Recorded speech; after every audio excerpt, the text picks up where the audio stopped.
Everybody ready? Good. Okay, good morning, everyone. Welcome to the Reno County Commission meeting for October 25th.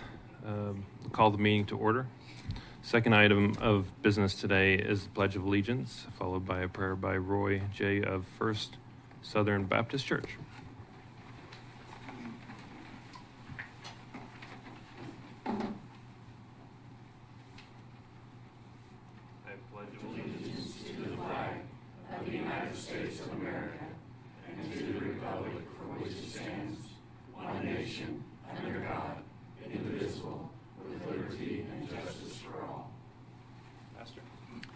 Would you pray with me, please?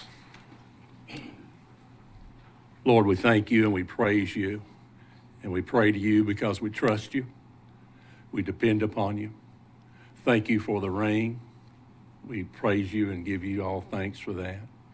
Thank you, Lord, for these commissioners. Thank you for the county workers, the government, the staff. We know that ultimately you are sovereign and you govern all things. And we just pray over this time. We pray over this commission. May each commissioner seek you and your will. May each one of us realize we all have an audience of one, ultimately, the one that we answer to, and that is you. Thank you for your mercy and grace upon us. We pray for divine wisdom and direction. We pray James chapter 1, verse 5 over this commission as they seek your wisdom and your direction in all things. We love you. We praise you. We are nothing apart from thee, and we pray these things for your glory and for the good of man. In Jesus' name, amen.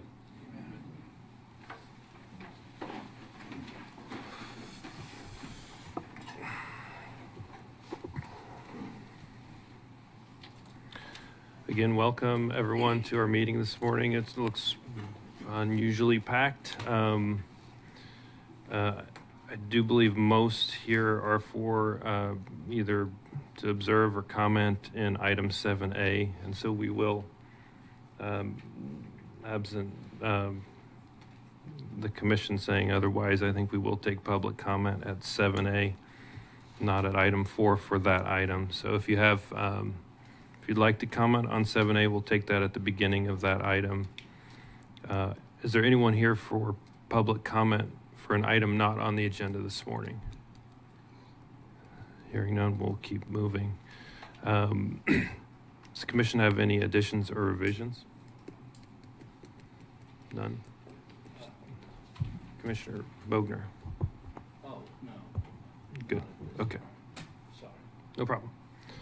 Hearing none, we'll move to the consent agenda.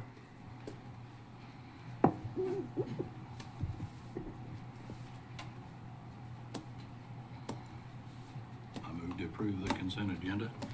Commissioner Parks moves. Is there a second? Second. Commissioner Bogner. I called in 3 corrections. I know one of them got made on the minutes. Okay then, thank you. Okay. There's a second by Commissioner Hurst. Any discussion? Hearing none, roll call please. Commissioner Hurst? Yes. Commissioner Parks? Yes. Commissioner Bogner? Yes. Commissioner Weitzel? Yes. Commissioner Friesen? Yes, motion passes 5-0. Okay, item 7A is the appointment of medical consultant. This is a continuation of a few meetings. We've had multiple interviews. We had a interview of the 2 finalists October 3rd. We did record that. It's a good conversation with both. I asked the county counselor to brief us again, and since there's a lot of public here, just to set up the reasons for appointing a medical consultant. Yeah, thank you, commissioners. KSA 65201 is the state statute that discusses the role of the county board of health, the county health officer, and the health advisor.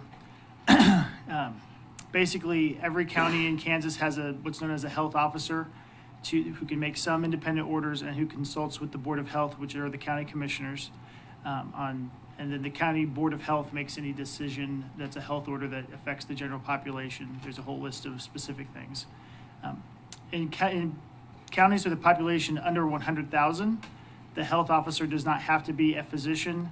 But if they are not a physician themselves, they are to have a designated physician who's an advisor that they can discuss health orders, health matters, and general issues with.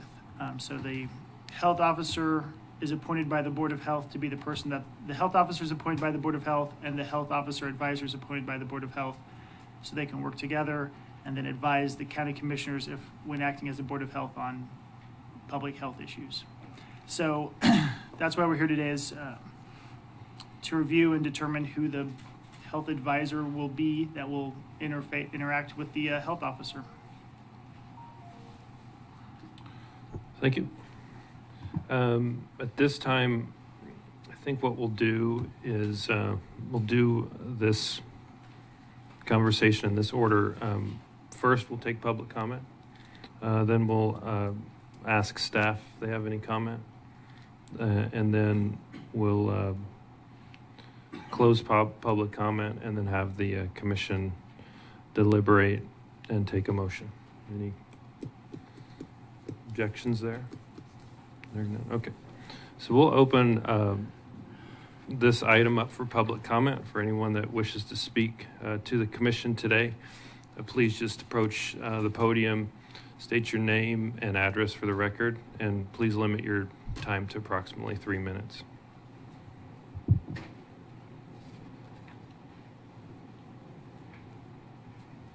Good morning. Casey Swartz, 207 Buckskin Road. You have a choice of two candidates for the health consultant position today. One is extremely qualified and the other is not. Dr. Scott Polly is board certified, trained in community medicine, full spectrum family medicine, ICU care, infectious disease, and surgical, as well as obstetrics and surgical obstetrics. Dr. Polly has treated syphilis, tuberculosis, malaria, West Nile, and many, many cases of COVID, as well as other infectious diseases. At the October 3rd interview, the other candidate, Dr. Marshall, a diabetic consultant, stated, and I quote, "I'm going to be honest, I feel Scott's more authorized from that standpoint." And quote, "I didn't realize it was so heavy into this, the infectious disease side of things. I was sort of hoping to help just the general health of the community." It's currently written in statute, as my understanding is, this position is for a consultant for public health. This isn't for general health items at the health department. The medical consultant is specifically for public emergencies. When hiring someone for a position, it is generally accepted to hire the most experienced and knowledgeable candidate. For instance, if the county needed an engineering consultant for bridges, they wouldn't hire a sanitation engineer over a qualified civil engineer. In my opinion, you have a responsibility to hire the best qualified candidate. That candidate is Dr. Polly. In summation, Dr. Polly is reasoned, articulate, professional, and experienced. His knowledge of the actual facts is spot on. He's the most qualified candidate. Reno County has been very lucky to have him as a consultant. I ask you to keep Dr. Polly on as your health consultant and rededicate your support to our health department. Thank you. Thank you, Mr. Schwartz.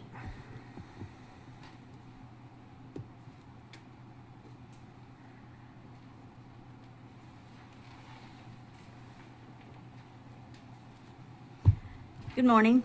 Cheryl Thompson, 118 East 11th Avenue. I don't think anyone contests that Dr. Polly isn't a good or qualified doctor, but I'm concerned of the trust the community has lost, knowing that masks did nothing to stop COVID. The vaccine did nothing to stop COVID. It was experimental. It didn't protect anybody against the COVID. And that the mandates only put fear in people, divided families, closed businesses, except liquor stores, affected churches and schools, and our kids are still behind in school. What I am suggesting is that we strongly consider someone that has common sense and health awareness and medical consultant. I recommend Dr. Deanna Marshall. Give her a chance, give us a choice. Thank you, Ms. Thompson. Commissioner Bogner. Patrick, what's our rules or take on individuals taking pictures other than county employees and the tape of record? Kansas open meeting and open records law allow recording of the public meeting as long as it's not distracting to anyone else in the audience, as long as it's not overtly causing a disruption, is actually legal. Okay. I've got a question for Ms. Thompson if she's willing.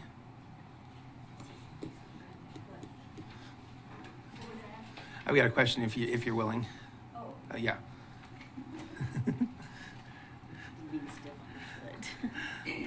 So you Yes. spoke about the kids being behind in school. You're in a unique position to evaluate that because of your elected position. Is that correct? Right. I just thought the board would like to know what your elected position is. I'm on the school board, USD 308, and I just know that with COVID, we went to like a partial, in school and out of school, and virtual was really tough on the kids. And so we're still struggling in getting our stats up. Reading is still affected, but it's just that we can see it in the school, and we're doing our best to try to bring the kids up to speed. Thank you, and I appreciate the work you're doing on the school board. You're welcome.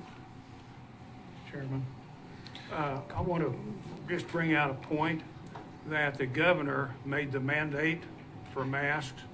Our county did not. Our county was brought forth with recommendations, but the school boards could do what they wanted to, just like the counties could do what they wanted to, thanks to legislation giving locals the power to do what they wanted to with regard to this situation. So I just want to make clarification point on that it wasn't the county that issued mask mandates. It was the state, and we tried to work around that to the best of our ability. And we did that by allowing people to make their own choices. Well, we did, the commission did mandate masks for a period before they reversed that decision, Ron.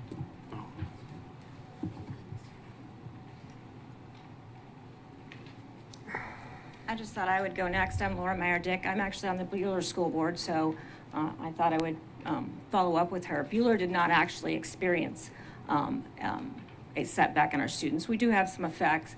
There's some emotional effects, but our test scores have improved and actually did improve during our COVID years, and I give credit to our staff for creating a plan and that was forced on us. I did not agree with Dr. Kelly to shut down the schools. I was shocked when I got that call, but we did not experience that, so I think it kind of varies by district. But this morning I'm here to speak in support of Dr. Scott Polly for Reno County Health Official. Dr. Polly is a well-educated, caring, board-certified physician who deeply cares about Reno County. My beliefs have nothing to do with my respect for Deanna Marshall, and I call her Deanna because we're friends. I've known her for over 20 years, and she's an amazing person, both inside and out. Dr. Polly is a practicing physician who has everyday dealings with the current health of our community due to his full-time employment. I am personally grateful for his passion to the community that drives him to want to continue in this role. The role of the Reno County Health Officer supports many organizations in the community by providing good, sound, up-to-date medical knowledge. During the pandemic, Dr. Polly offered tremendous advice and support to two different organizations which I serve on the board. One was the Bueller School District, and the other one was Tech. I was able to experience firsthand his knowledge and concern for our community and the well-being of our citizens. I'm aware that many of you have different political views than Dr. Polly, and I didn't necessarily agree with everything he said during COVID either. But I have respect for his knowledge as a medical expert. Board-certified physicians are highly skilled, knowledgeable experts in their field, and overall offer a higher standard of care. As elected officials, your job is to select the official who has the strongest qualifications, not the one that aligns with your political view. This is a nonpartisan position, the Reno County Health Officer. In this case, Dr. Polly is clearly the better choice. Deanna even stated in her interview that he is more qualified. The Reno County Health Officer has no position. As you just stated, the commission makes the decisions about masks and businesses et cetera. So I ask you to vote according to who's the most qualified in this role, and please, that's clearly Scott Polly. Thank you. Thank you, Ms. Meyer-Dick.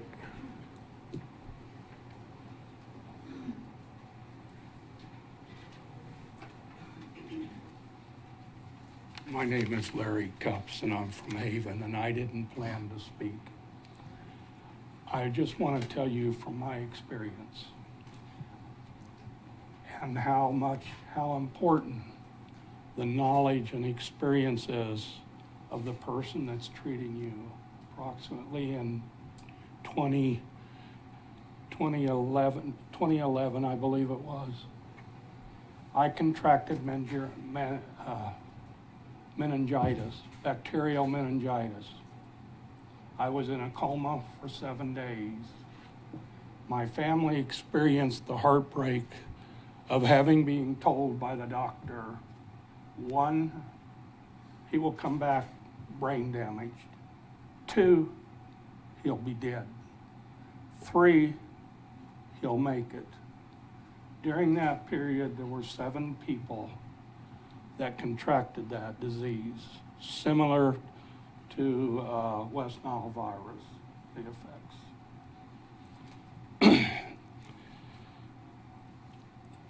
3 of us made it, 4 did not. I had a doctor that was in Wichita, infectious disease doctor. I was very fortunate, but it took them several days to identify what was going on.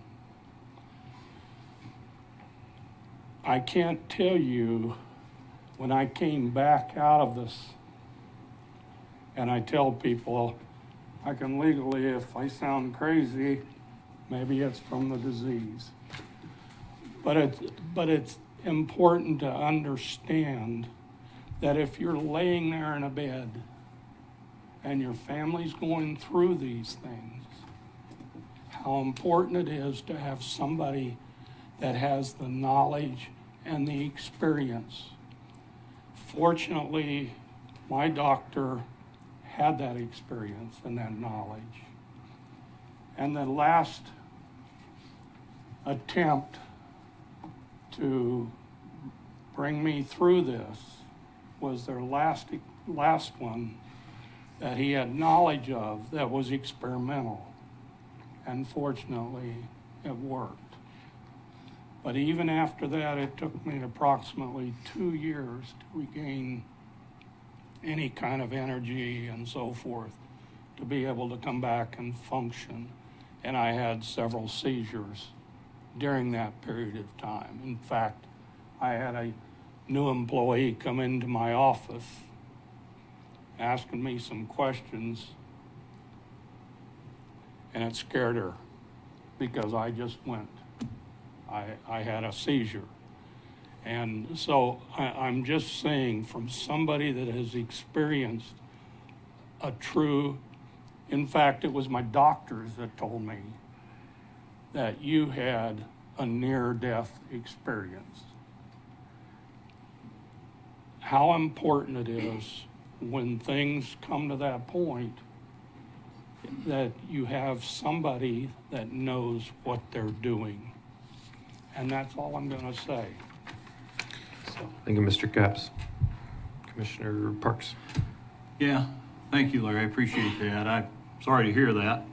I knew you years ago. One thing I think we lose focus of here, maybe just a little bit I'm going to speak, is the Reno County Health Department is in its nature an advisory place to send you on for further treatment.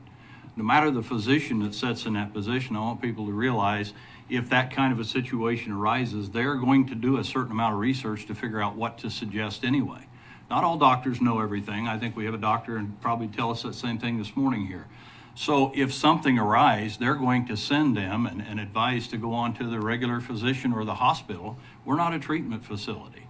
I realize we give injections and different things like that, minor treatment, but we're not a hospital and we're not a regular clinic as such. And so those kinds of diagnoses and recommendation are going to go to for further treatment somewhere else. And I believe that any person that's passed as a physician has the knowledge to be able to research and find those things. So I just wanted to clear that up this morning, and that's kind of the way I feel about it. It's we keep throwing board certifications out here, and just so you're aware that the other side did have a board certification, it really doesn't hold as much water, I think, as most people think it does. So I'm just going to say it outright.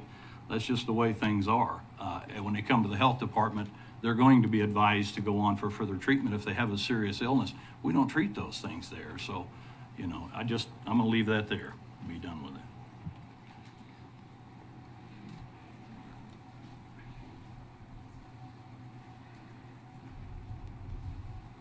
Oh, sorry. Dr. Varney. Hi, I'm Dawn Varney, 34 East 27th in Hutchinson. I am a physician. Things have been mentioned today about board certification, and just to clear that up, that is a certificate that is purchased to hang on a wall. It really has no bearing upon the training of a doctor. Both of the candidates that you have before you have been board certified. It is a piece of paper that you buy. The tests that you take are basically arranged so that 80% of the people taking the test are going to pass on the first try.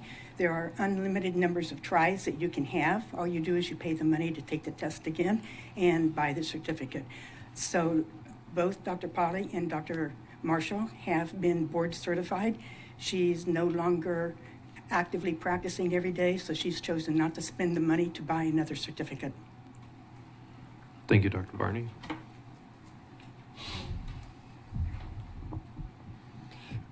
Dr. Mark Steffen, State Senator, rural Reno County.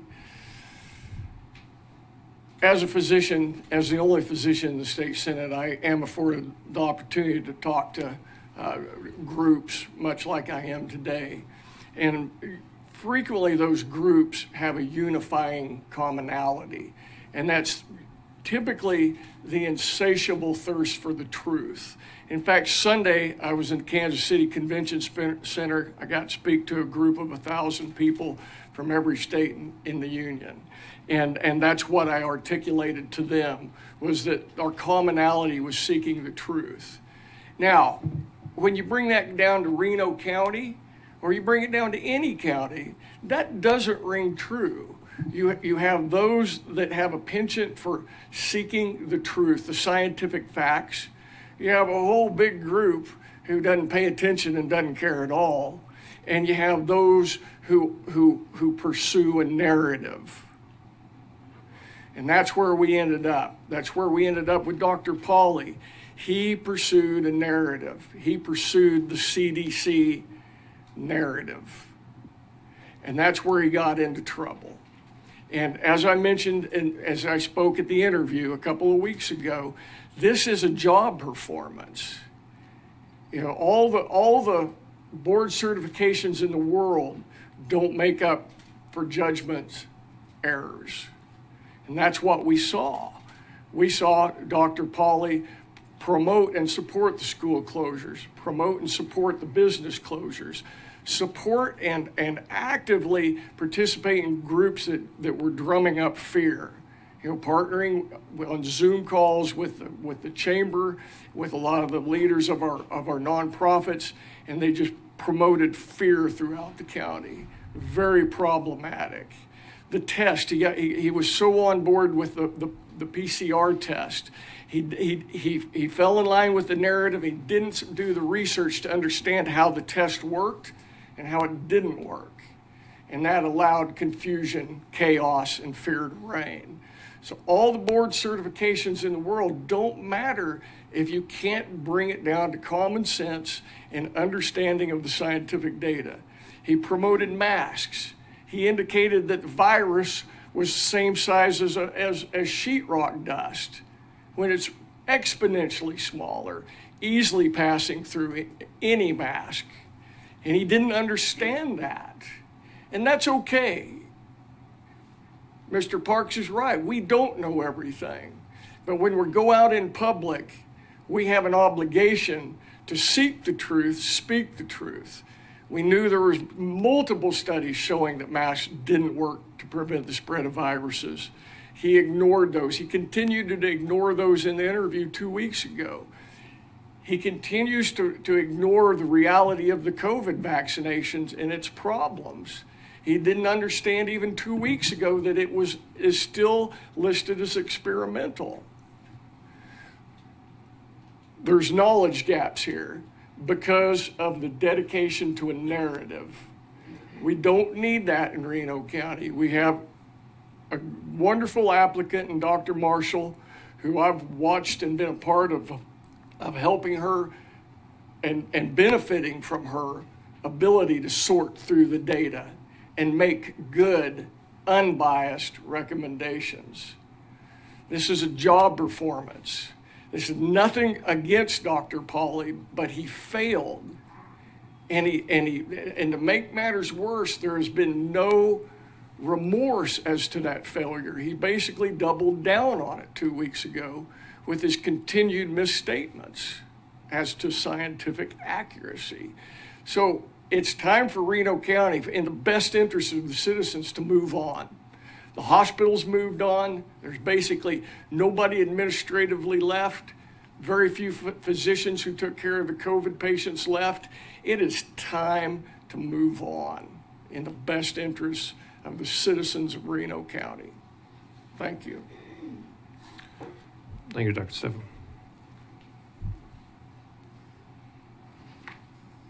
Must be Mark's neighbor. I live in rural Reno County too. So, Jeff Stroberg, yeah, thanks. 1200 West 43rd Street. Leaders of successful organizations often cite that their primary reason for success to the organization is due to surrounding themselves with highly qualified people. I encourage you to do the same. Seek highly qualified advisors for your success and for the success of Reno County. Do not surround yourself with yes men and women. Your role as county commissioners should be to consider all sides of an issue. In the public interview of the two candidates, much was brought up about the COVID pandemic and various actions and reactions to it. As you all know, the novel COVID-19 virus first came out in December 2019. Looking back, not every reaction or response is spot on. And it seemed like we and the experts learned much more about it in the coming weeks. Essential oils didn't help. In fact, mistakes were made by even the former President Trump, who had access to the most current and best advice throughout the world, went from saying we have it totally under control, which is in January 22, to asking the public, please, everyone to work home if possible, postpone unnecessary travel, and limit social gatherings to no more than 10 people. That was in March of 2020.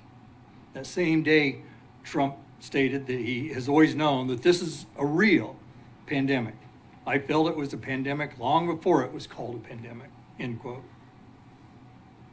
Closer to home, our former county commissioners made decisions with the best information available at that time. Schools made their own decisions on that matter, not the commissioner. County commissioners here in Reno County let businesses decide their own regulations regarding mask wearing. And the commission may be faced with hard decisions in the future to protect the general health of our citizenry. We hope and pray that you are never put in that position again. But if you are, would it not be best for your decision-making and the health of Reno County to have the advice of someone like Dr. Pauly, who is recognized as qualified and has experience with the issues that could potentially be encountered?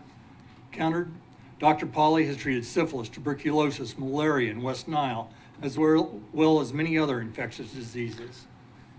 These are all matters of concern to our county health department.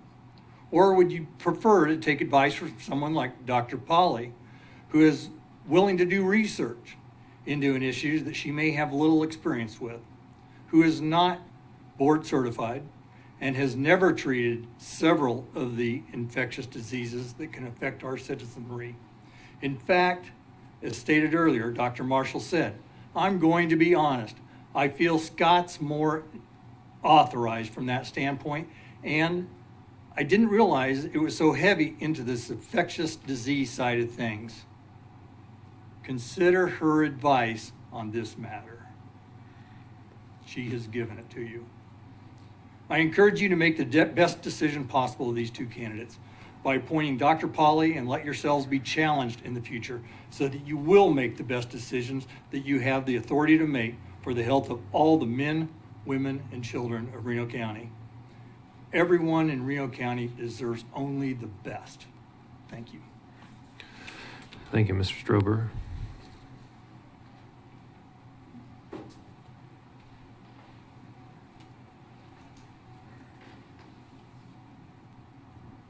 Good morning. I'm Marcia McConnell, and I live at 3616 East 43rd. And I'm here this morning to offer a few observations in regards to the selection of a medical consultant for Reno County.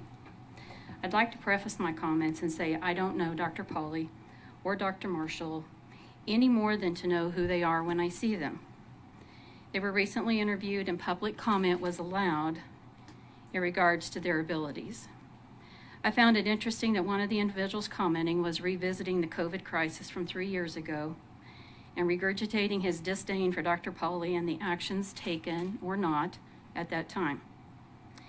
The COVID crisis as we knew it 3 years ago has passed.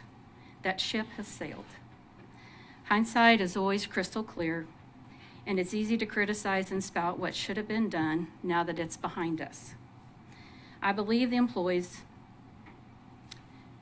of the health department and the medical director all acted in the manner they thought was best for the general populace of this county. There was no modern day history of any pandemic to garner experience from, and the way that the virus was acting was unpredictable as well. The choice of whether or not to vaccinate is a choice. It's a choice. Our society has forgotten that it's okay to disagree on things, be it politics, vaccinations, or numerous other things. The medical consultant chosen for this role will be responsible for more things than just COVID treatment. When you accepted the role as a county commissioner for Reno County, you were sworn in and you agreed to represent the interests of the county, gathering input from all as we are today, and acting in a manner which you felt was in the best interest of the citizens of this county. As you make your choice today, I trust that you will choose the individual that you feel has the best ability to work with the health department and see to the needs of Reno County citizens should a situation like the COVID crisis occur once again. Do not be bullied into choosing one candidate over another simply because someone has an axe to grind. Thank you. Thank you, Ms. McConnell.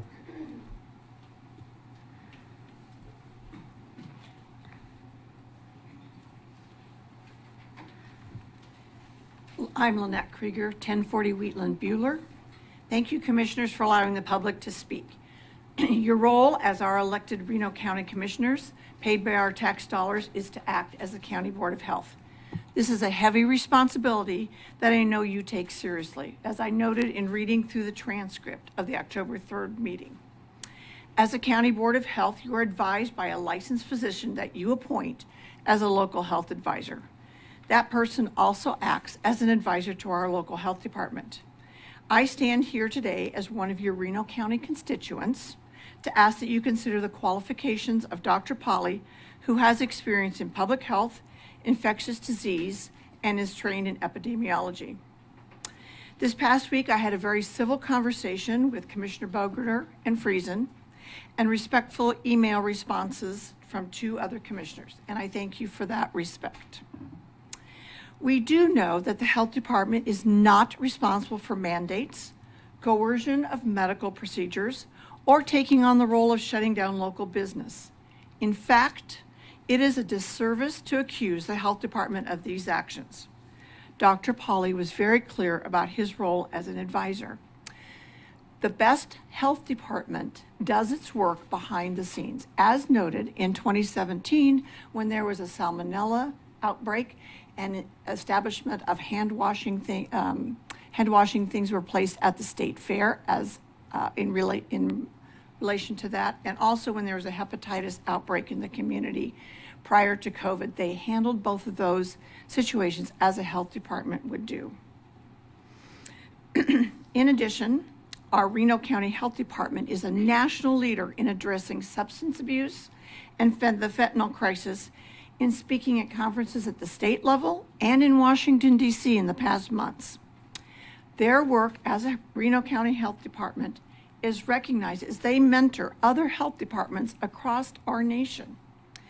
The work our health department is doing is exemplary. Dr. Polly would provide the consistency and continuity as a medical advisor to continue the many facets of our health department. I also would like to speak as an educator and employee for 30 years here in Hutchinson for both the Early Education Center, USD 308, and a resident of Bueller School Board. I was an educator throughout prior to the pandemic and through the pandemic. State scores were recently released in the last few weeks. They have increased. ACT scores have stayed the same or increased, and including allowing all students to take the ACT scores.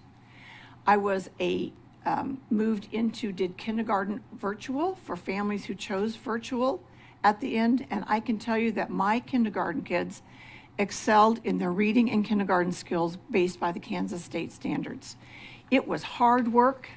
We all were affected by the pandemic, personally and socially.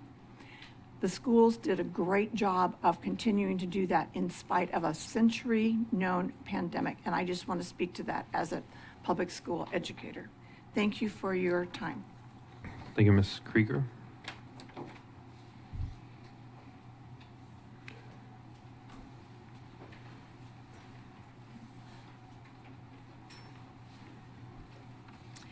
I am Jessica Coster, 3301 North Kent, Bueller. As a school nurse in Reno County, we do work with the health department. I feel like this person who takes on this role needs to be up to date on infectious disease and other related health topics that are going on in our community, and currently practicing medicine. And with that being said, I genuinely feel like Dr. Scott Polly is the best candidate for this position. Like it's been said numerous times in the interview, I watched it a couple times, and Deanna Marshall, she said she felt like Dr. Polly was a better fit. And then in the very beginning, somebody said, why in the world would you want to take on this position? And she said, well, I don't really know. And so it just seems obvious that Dr. Polly is the best candidate for this position. Thank you. Thank you, Ms. Coster.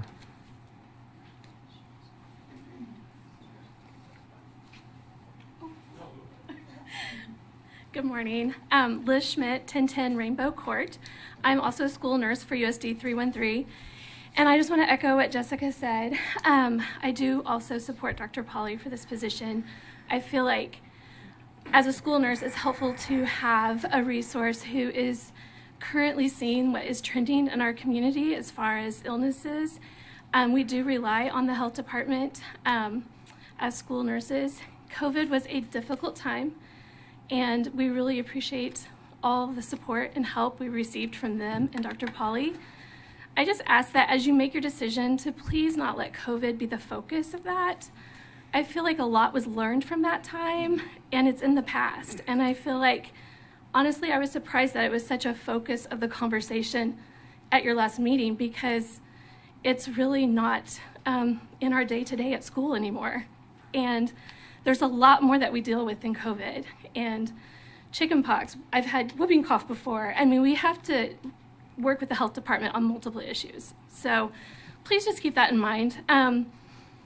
If you feel like Dr. Polly didn't handle COVID correctly, I think you could say that for most of the country, because we were not the only county that had schools wearing masks and closing. And moving forward, that's not even a decision that is his to make, or the health department's. So that's our local school board. So just keep that in mind. Thank you. Thank you, Ms. Schmidt.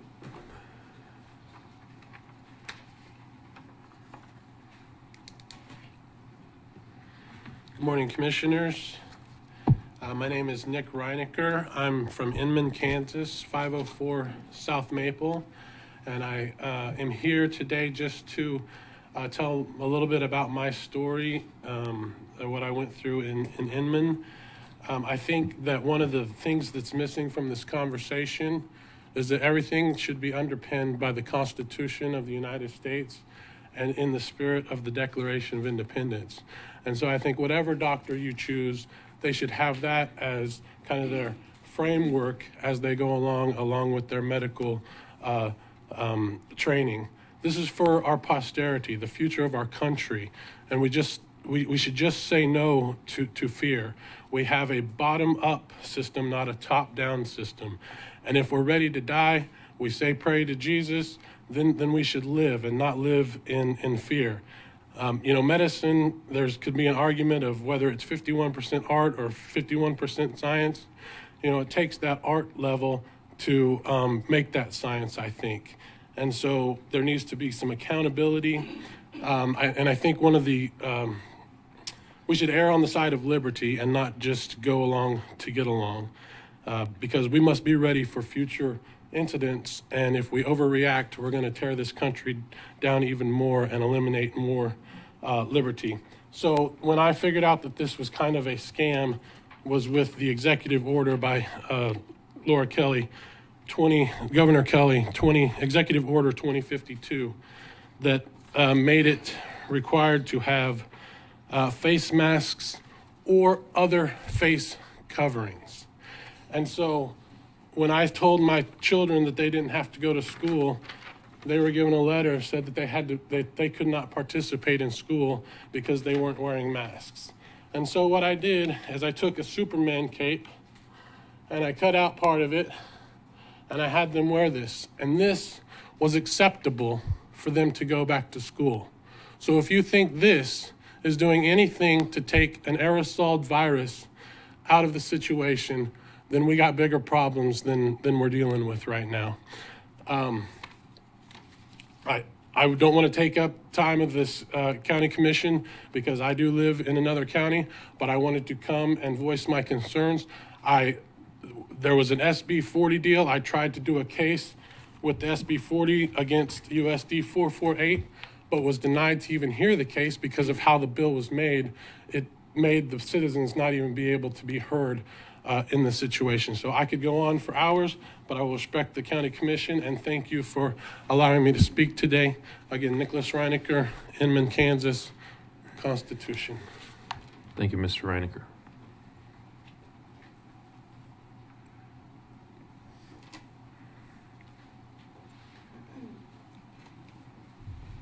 Good morning. My name is Candace Dixon, 217 West 19th. I think I emailed 3 or 4 of the commissioners about this issue. I would just like to reiterate what Mr. Casey, Jeff Stroberg, and also the women from the Bueller School District have said, as I am in support of Dr. Pauly. I think when partisan issues should not come into play for this position. I also think that you need to look at someone who has the leadership skills and communication skills to be able to lead this county forward if another COVID crisis arises. I've been vaccinated. I did my own research. I made my own decision. And people have said it's kind of behind us right now. And if Dr. Pauly has a current working relationship with the health department, then I think he is the better candidate. I also do believe that board certification counts for something. I personally would not go see a physician that wasn't board certified, and someone that I don't feel has the knowledge to deal with infectious diseases and things of that nature. So appreciate your attention. Thank you. Thank you, Ms. Dixon. I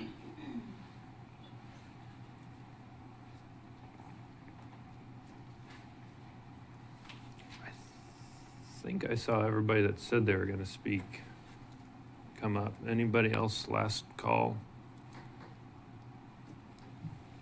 Hearing.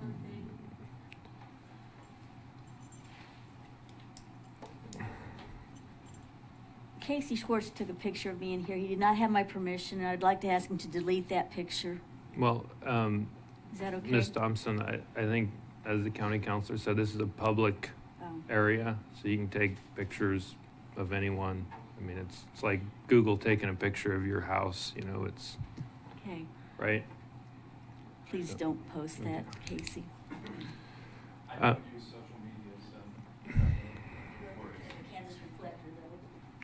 Okay, so we'll close public comment. Staff.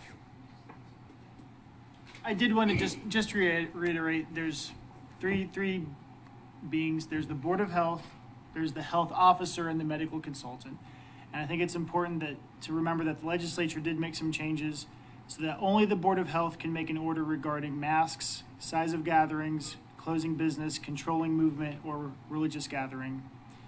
A health officer can make some orders in some situations, and they're all reviewable by the Board of Health. And then the medical consultant that we're talking today does not make any orders on their own. They only advise both the health board and the officer as to possible options of what to do. So I just wanted to set that out again. Thank you, Patrick. Randy, you have anything, or staff, any other staff? I don't have anything else. Okay. Well, hang on one second. Staff's here. Real quick. Carla Nichols, Director of Public Health for Reno County. I do want to thank the commissioners. I do want to thank everybody for coming here. I do want to thank everybody for any emails, any phone calls to the commissioners in support of public health. So thank you for your support of public health, because public health does matter. So thank you so much for your support. Thank you. Thank you, Ms. Nichols. Commissioner Hurst? You know, I appreciate our county councilor explaining that, because as we went through this before, the recommendations were recommended, not mandates, coming from the Board of Health, and initially from the consultant and the county health department. Never closed businesses. We left it up to the businesses to decide how they wanted to handle masks.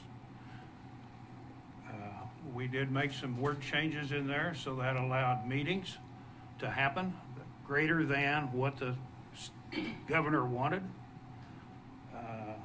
That allowed us for churches to get together and do what they wanted to do and have as many people come to church as they wanted to. They allowed for meetings to come about and have as many people as they wanted to at the meetings, unlike some other counties, including Sedgwick County, which limited the amount of people that could come to a meeting or a board meeting or anything like that.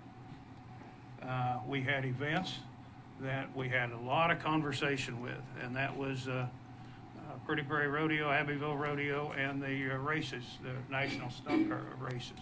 I don't know what their official terminology is of the races, and I asked the health department to keep track of people that contacted and came about with COVID at those three big events, because I was there at one of them several nights. There was nobody wore masks at those, speak of. There was no COVID from those three big events, and they were crowded. So, and I was impressed by both of our candidates. I think Dr. Marshall is a fine doctor, fine person, and by her own resume that was presented to us. Okay, and by the same reason, Dr. Pauly is a good candidate. But he was the only candidate who actually brought up and discussed present health situations to today. He didn't look backward. He looked forward and brought those potential things up as he saw them at the faces of health of Reno Countyans. That was one thing I did catch on the interviews.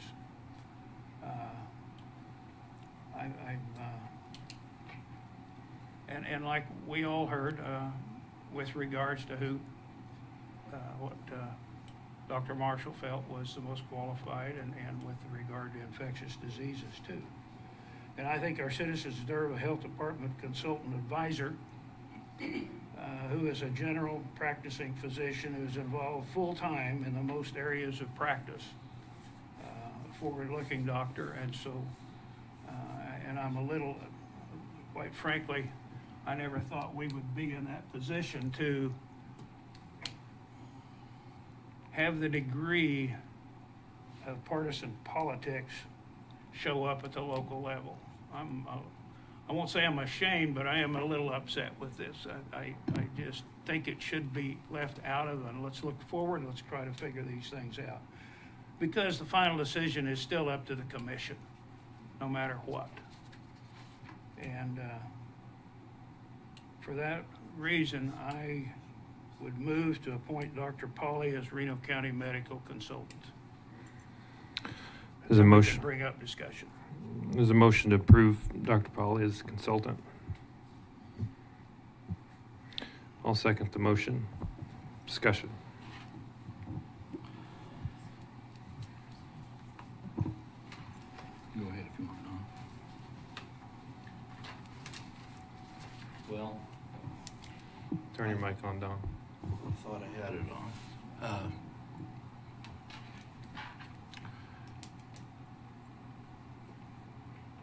There's plenty of room for comments that were made that weren't right, weren't correct. We had people in other meetings that made comments as to whether the vaccine is a true vaccine and whether it is fully accredited through the proper channels.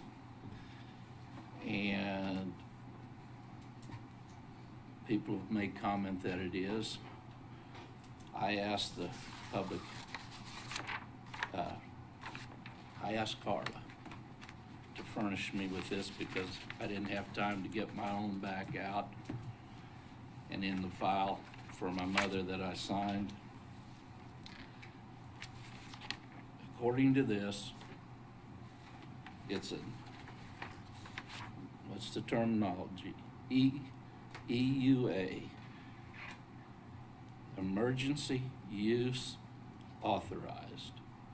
It has never gone through the complete proper channels as any medicine, pesticide, or anything else has to be. And that's a fallacy to say that it has been. This is what you sign today if you walk across the street to get this vaccine. And they're still promoting it on the radio. As the one candidate did when asked, he answered the question without answering the question. How did he put it? This is it's currently thought of as the treatment. Well, that doesn't answer the question that was asked. Hasn't met all the requirements to be a legal drug. We're in an experiment, and that's why we're all at each other's throat. All this misinformation out there. Yes, they do use these on a regular basis. But that's what's causing the conflict between everybody. Misinformation. I don't know how to correct it. It's not the first time that this has happened to this board. I will say this. Our department, our county health department is very well recognized and a very good organization in getting what's done. And I heard a lot of comments about This is not about that department. It's about an advisor. That department has done a really good job, and it's been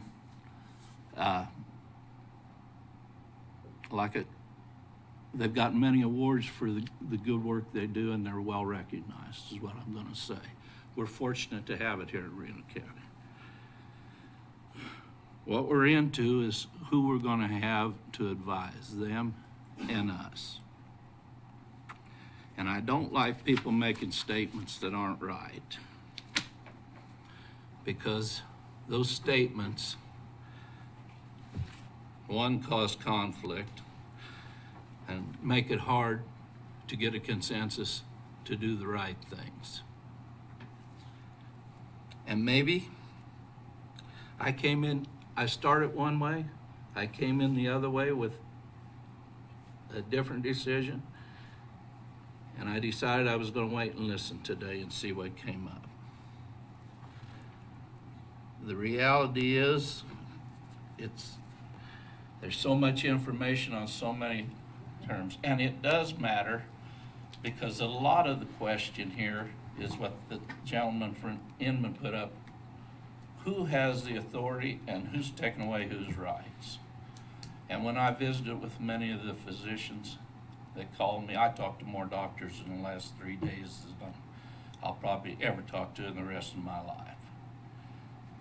But they will admit there was financial pressures, and I talked to citizens about financial pressures on institutions. They were worried about the constitutionality of forcing the issue of shots. So they avoided it. And the way they avoided it is by threatening to take away, to pay you as a provider if you didn't have certain numbers of your people vaccinated. And not only in the medical field, but other fields, aircraft manufacturing. You want our contracts? At that time, there's so little going on. You can't hardly run a medical facility if you don't have if you're not considered one of their providers. Because, so, yes, there was pressure put on. And it's reality, people. These things are happening. You can deny it, but own one of those businesses. Be the financial officer of one of these medical facilities. It happened. Yeah. It's a way to get it without stepping on the Constitution themselves. I saw some eyes kind of flicker at the gentleman. If you're in the right businesses and in the right places, you know he's right.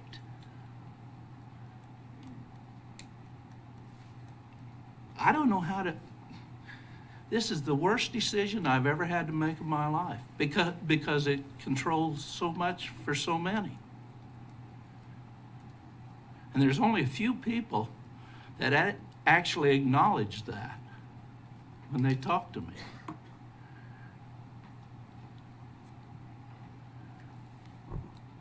Like I said, I swayed both ways. And it's just, I guess we recently had a little issue that went on for years and years. We finally elected to keep the people in place that were there instead of making changes.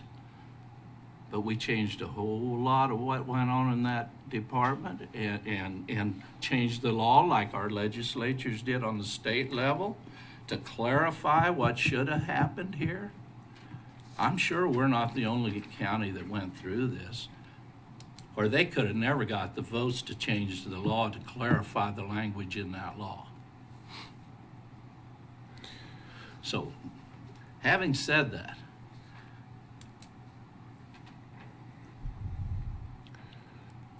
I'm not sure whether change is in order or not. Maybe I ought to just vote no both ways. Don, I got a question for you. Yeah, I think you're keying in on something that Dr. Pauly said related to vaccines, and you feel like maybe he wasn't truthful. I mean, is it possible? I think he was truthful. He just knew how to answer the question to avoid an issue. Yeah. I mean, he's an intelligent man, no doubt about it. Knows how to handle himself in public. I mean, is it possible he's just answering it, I mean, based on the fact that he believes it works, and he's not willing to, you know, make the alternative argument where it's just people that don't think it works go straight to, you know, the designation of it being experimental. I mean, it could be just a different viewpoint. Yeah, I don't think so. If I can weigh in. Sure. I have 2 relatives and a good friend that's dead now because they took that shot. They were perfectly fine till after they took it. Their health failed. They went to the hospital. They were given further treatment, walked in breathing. Their OSAT was fine. They come out on a gurney with a cover over them in a couple of days because they were hucking up black stuff out of their lungs and were perfectly clear when they got there before all those treatments of the experimentals. And so I do believe that it affects some people differently. Some people have gotten along fine with it. I have worked with a couple of people that now are wearing pacemakers because they took that shot, were perfectly fine before. So it can have adverse effects on people. I'm not going to name anybody, but it varies, and there's too many unknowns. I'm with you on that, Don, to even promote that within our own health department. I'll be honest, it shouldn't even be there. And so I didn't mean to interrupt you. I was going to go when you were done if I could. Well, but that is the question. There are studies coming out right now, and yes, the hindsight deal is a perfect example. We're all sitting here today, hindsight, but it's still experimental, and we're the guinea pigs. The studies are coming out in various countries, in this country too, where it's starting to show. The reason I bring it up, I had a constituent call me, and he was actually in favor of Dr. Pauly. He had a problem himself with the shot reaction. He admitted it was his decision and it was left up to him, as Mr. Hurst says. But the bottom line is, he's still fighting it. I know another man who's still fighting it, who took the shot.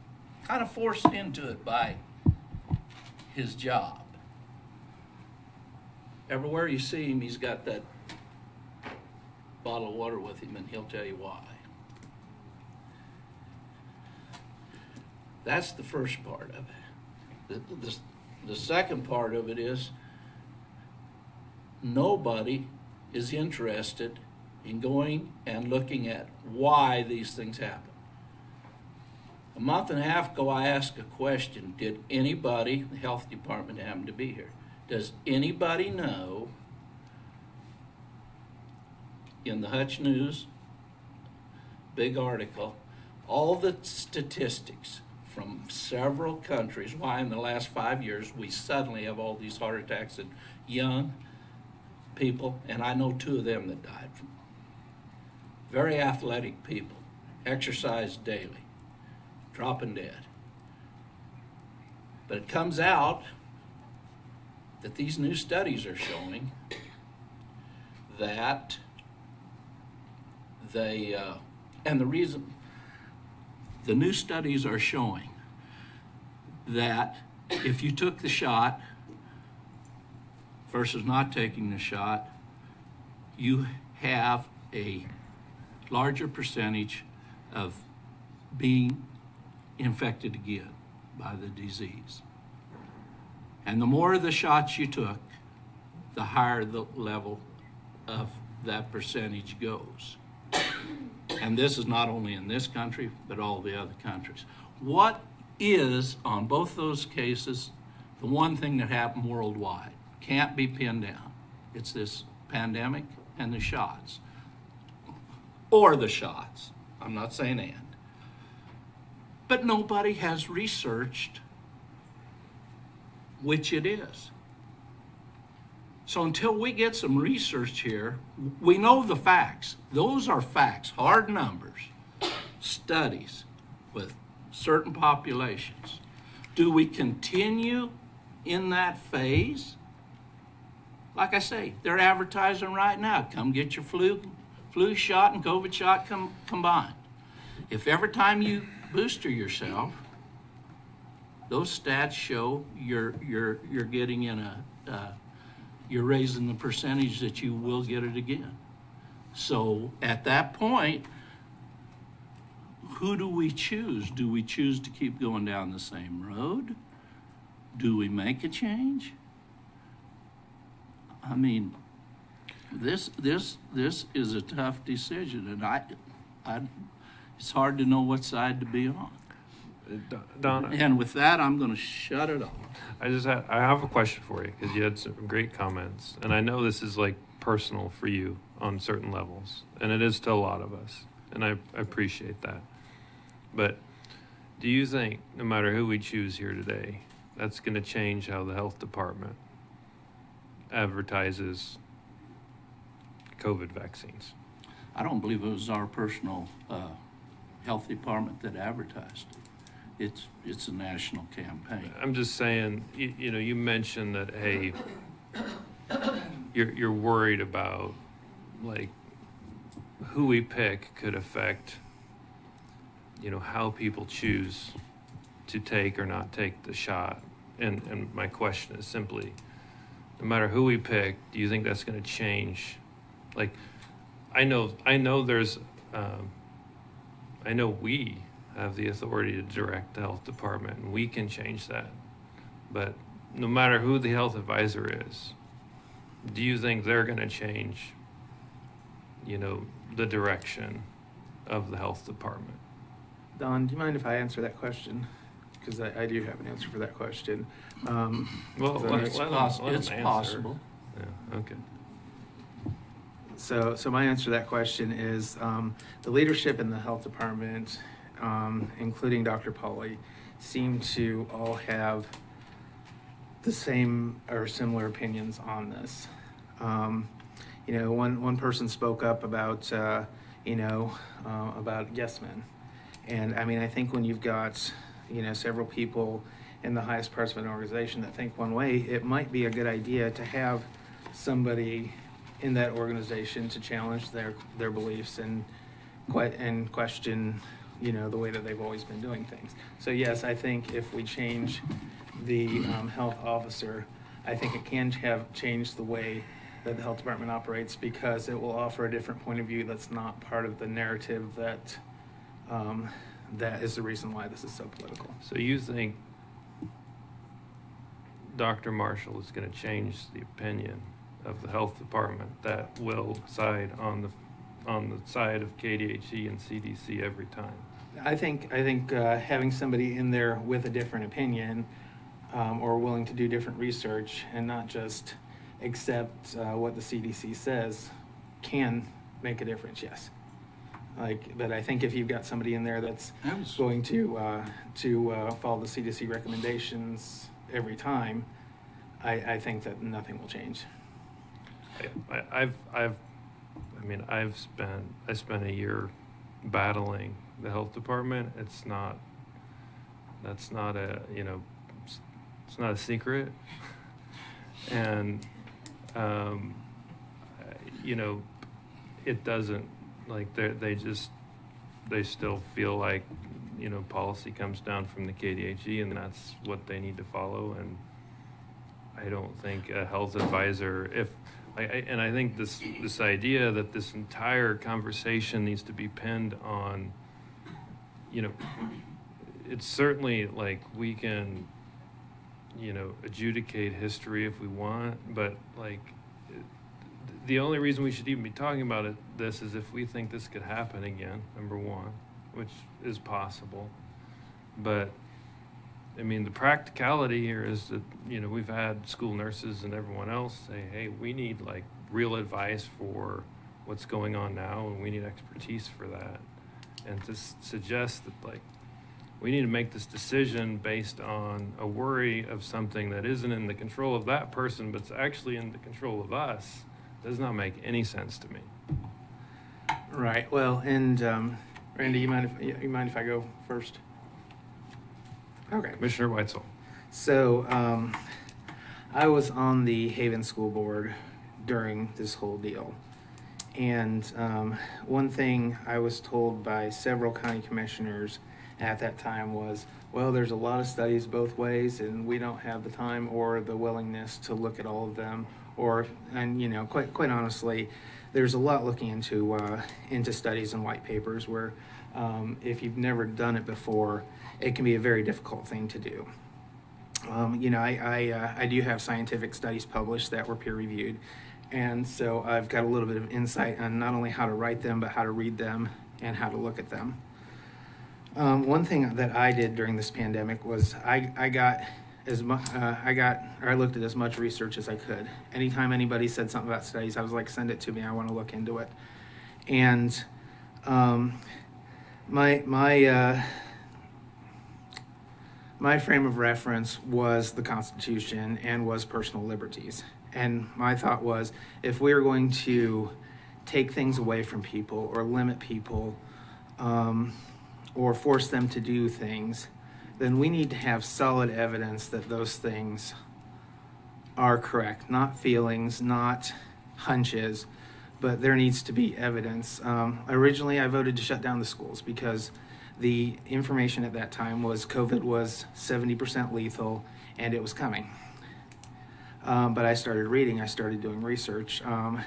One thing that I noticed that was very common, and if you're going to get something peer reviewed and you don't really have a strong case for your argument, what you'll do is you'll put in the white paper a little paragraph. It's normally about 3 paragraphs from the bottom because a lot of people don't read that far, but they might read the last paragraph or two. And what it'll say is, you know, hey, we made our best guess at this, but we're probably wrong, so don't take this as fact. And that's how you get things peer reviewed if you don't have a solid case.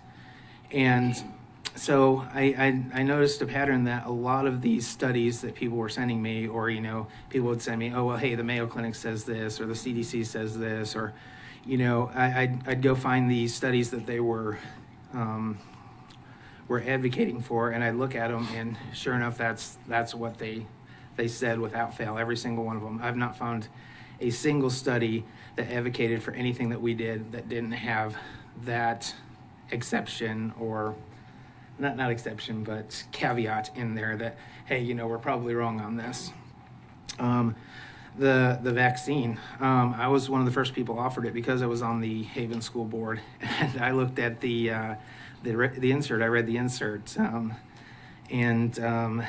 yeah, there were a lot of problems with that vaccine. You know, we were telling school teachers, you know, most of whom were childbearing age, hey, you know, get this if you want to be safe. And right in the vaccine insert, it says, you know, this may cause you to never be able to have a child again. And that wasn't being published, that wasn't being promoted, that wasn't being talked about. So there was a narrative, and there were a lot of people following the narrative because, you know, they were scared, or they didn't know better, or they didn't do the research, or they didn't know how to do the research. But if you looked at the research, there was no justification for forced masking. In fact, I think forced masking made things worse because I saw this at Dillon's myself. You know, in the beginning when there were a few people wearing masks, you stayed clear of them because you knew that they either had a health issue or they were concerned about their health and didn't want it. And so everybody stayed clear of them. As soon as the county ordered masks, and the county did order masks. I looked that up. That's not right. It was a state order. It was a 2-to-1 vote. I just looked it up. The county did. What order was it? I'll get that. I'll get back to you on that. But I was furious when it happened. Every order I've seen has been, there's recommendations for masks. Like, the state issued it well before the county did, and the county had no option to opt out until January 2021, and by March we opted out. I looked it up. Okay. Well, anyway, but anyway, what I noticed was when everybody started masking is that, you know, I saw it in the ice cream aisle because I wanted some ice cream that day, and you know, there was somebody getting ice cream, and I kind of kept my distance from them. And there was another person with a mask that came in right next to him and was talking to him because they both had this false sense of security that, hey, this mask is going to protect me, so it's okay for me to get close to people. And I think I think that the masks made it worse for that reason, is because people had a false sense of security, and so they were willing to get closer to each other than not. And so I think I do believe that a different point of view in the health department would be a good thing, because you do have the leadership of the health department that generally thinks one way.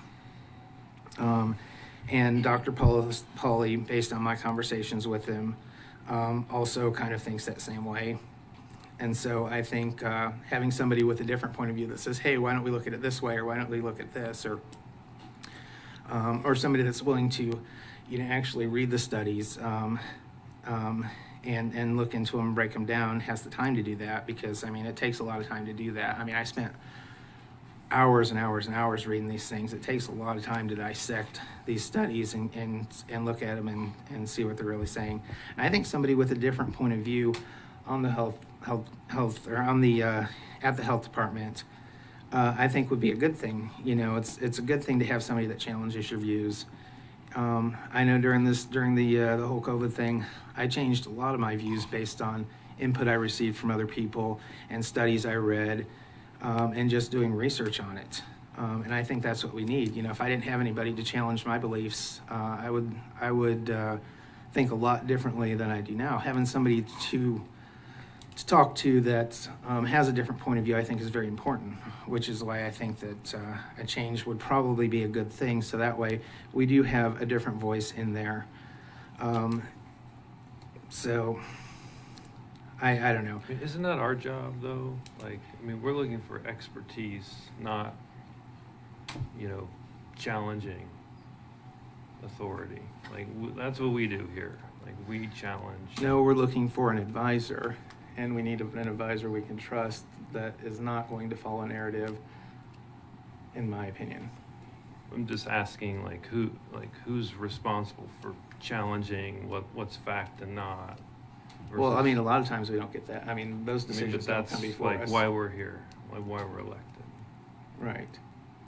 But I'm saying if we've got a board that all thinks the same way, they're gonna think the same way. But if we've got a board that, you know, has one or two people, or a group of people that has one or two people that's willing to challenge them, then, you know, you might add a little more truth, because you're going to have people to challenge assertions and beliefs. I mean, I guess I'm just asking, like, you want to put somebody in there that always objects and challenges versus just like I just rather have somebody that has objective, like they're just giving their objective expert opinion. It's an opinion.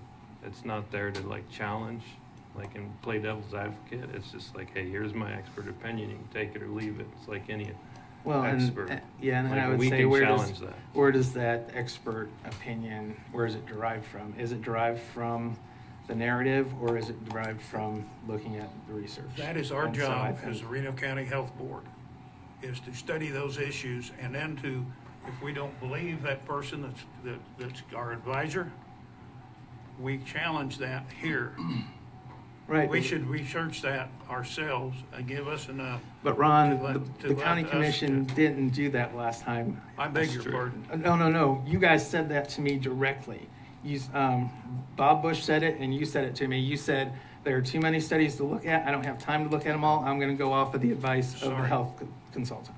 I didn't say that I didn't read them all. I don't know how many hundreds there was, but I read a lot of them. So don't tell me I didn't. I'm just telling you what I was told. About this. We're going to be good friends no matter what. Right. But this isn't personal. But Don, we're old.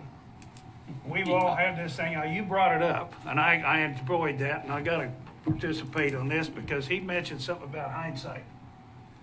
And we had an old saying, I think, that Hiner-Sider is 20/20.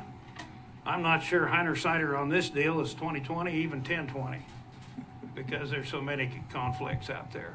And so, yeah, you understand what I'm getting at? I do, but here's the deal. It's not hindsight for me because I was fighting it when it happened. Well, after I realized what it was, I was fighting it when it happened. And so it wasn't hindsight for me because we all changed. Yeah. I think everybody changed their mind a little bit. I know if I'd had the same information that we have today that I had 3 years ago, Whenever. it would be different. And that's what I meant about we didn't have the luxury of knowing what they do now. It's not that much better now. No, that's not still not 20/20, is it? Commissioner Parks would like to. Were you done, Commissioner White? Yes, I guess that's where I'm at. I think it's time for a change.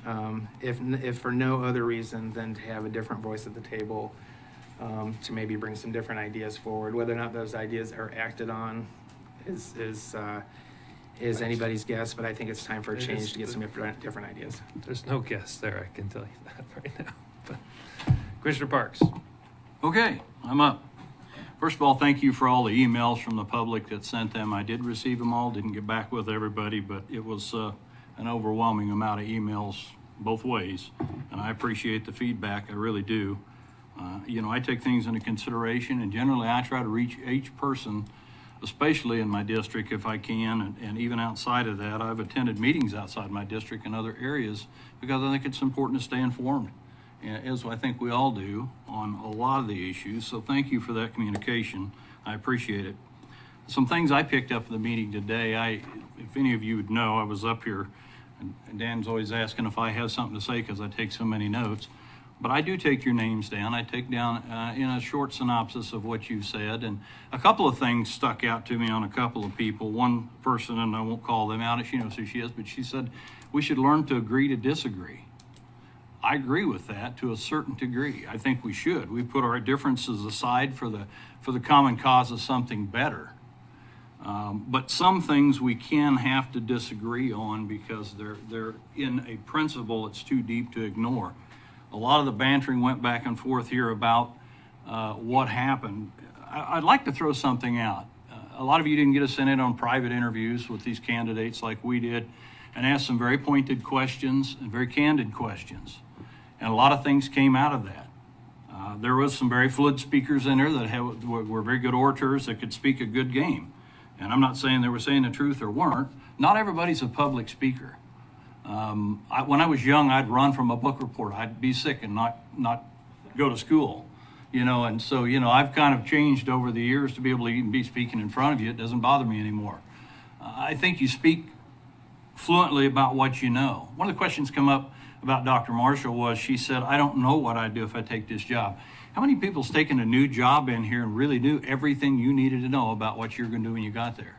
That doesn't mean you're not qualified because they hired you by your qualifications of what you can do, but they didn't hire you because you knew what to come in and do the first day. I just hired a new individual this morning. Extremely intelligent, probably knows more than I do about a lot of the stuff that I do day to day, but he's going to learn a process. And there's a day-to-day process in the health department that this person, no matter who it was, if they're a new person, is going to have to learn. It doesn't mean they're less qualified. I want to throw that out there.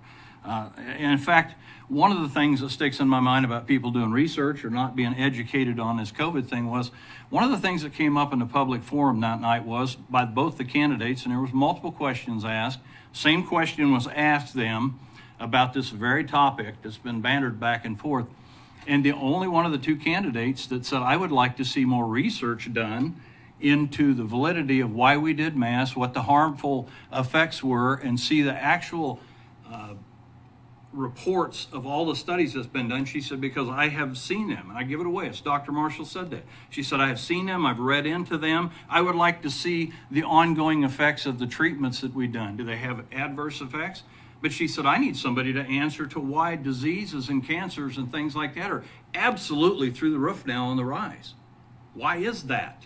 Is that because of the COVID? She didn't answer whether it was or wasn't. Was that lack of getting COVID? Was that the treatment of the shot that people received? And she was willing to reason and ask, I would like to dig in and know what caused that. I would like to have a critical thinker, no matter who it is, that's willing to spend the time to do that. And Dr. Pauly has young children at home. He's got multiple board obligations. He's actually a practicing physician well into the evening at times. I don't see him being able to give the kind of devotion to a position like that, and it's not about the pay, to the day-to-day attention if that's what it takes. We'd asked Ms. Nichols back here, our director, a couple of times in interviews how often that person is involved. A lot of time it's just monthly meeting if they don't need advisory for something like that. But I believe that somebody that's in a position to help advise kind of ought to know what's going on from day to day in that particular position. Not to interfere with what we do. We do a pretty good job at the health department. That's been stated earlier. But I think they'd ought to be involved enough to know what's going on. And the very fact that she was willing to research and find that information won the exact opposite if you go back and watch it. But a lot of people stated video stuff here, but you take out what you want out of it and you don't continue with the whole story. And that's just what the news does on TV, and that irritates the snot out of me. I'll be real honest with you.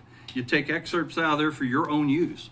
And it's obviously there's a narrative on both sides. People think there's a conspiracy on the right or conspiracy on the left. It is a nonpartisan issue to hire a health advisor.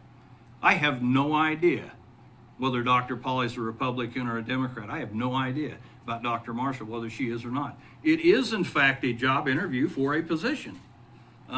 You all interviewed us before we came to this position to trust us to be here. I know on multiple occasions I was in front of multiple crowds and questioned quite fiercely in some cases about my beliefs and what I believed. One of the things, and it wasn't always the same group that came up, was, what about our personal freedoms? Where do you stand on that? And I'd be remiss if I didn't jump in just a little bit to the gentleman that held the Constitution up in the air just a minute ago. I know he's not from Reno County. There's a whole lot of people here screaming Constitution when their rights were taken away.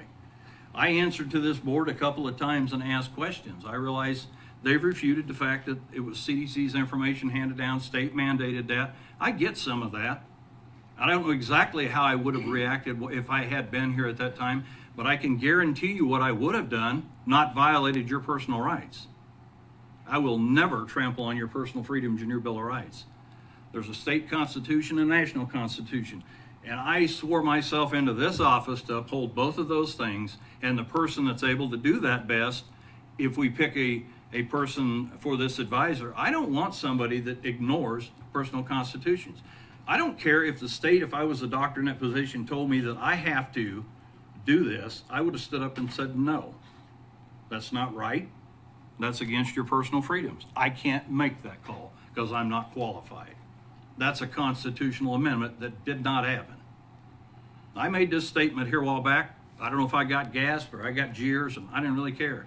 If you broke their constitutional rights and you stood for it and didn't resign for the board and walk away, whoever was complicit with that ought to be in jail because you broke the Constitution and violated personal rights. There was a time when that happened in this country. I believe that strongly about each one of your individual rights out there. I don't care where you stand on some of the issues. That ain't why I'm in here. I'm in here to protect your rights. And that was a big contention with Pauly being in here, that he violated that by suggesting to do that very thing. And that's what I said. They told me, you wouldn't have known what to do when you was there. Yeah, I just stood on that. I wouldn't have wavered. Even if it had got me run off, I wouldn't have wavered on that. But in the private interviews, there's more than the public sees. When you interview these individuals, you get a chance to ask them very candid personal questions and how things are in their lives and how they conduct day-to-day stuff. And so those were meetings that we aren't allowed to talk about, but there's things that the board know up here that obviously you didn't have insight into. So the decisions that we make could solely be based upon what we learned in those meetings. That's why they're called executive sessions. So that we can do that, not to compromise the individual and what they stand for.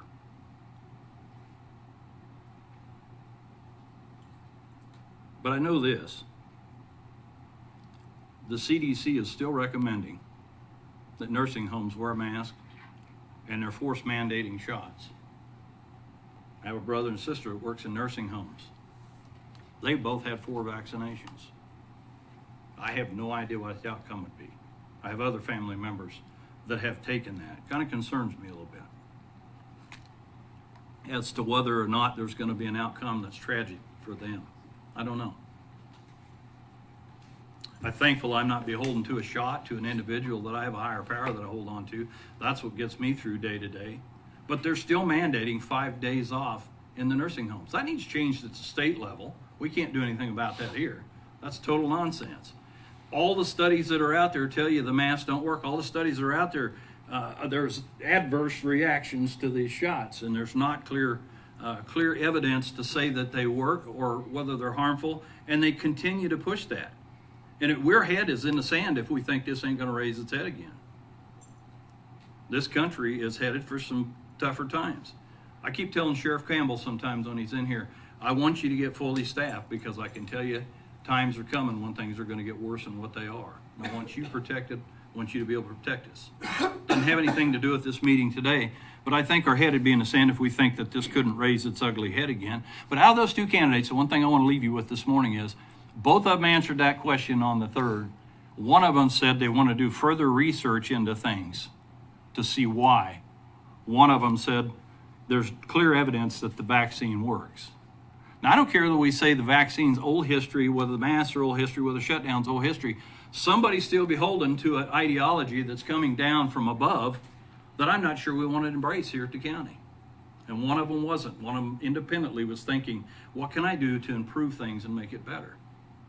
They're both going to have to do research when a time of trouble comes. And I don't any doctor would sit in this room and tell you they know everything that they're doing. A lot of their information's on their laptop now. They can go research, or they can find, they'll have to go see what the latest practice is on some things.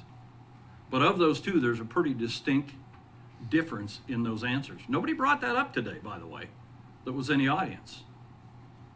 So I thought I'd bring that up. That was in a meeting. You can go back and review it.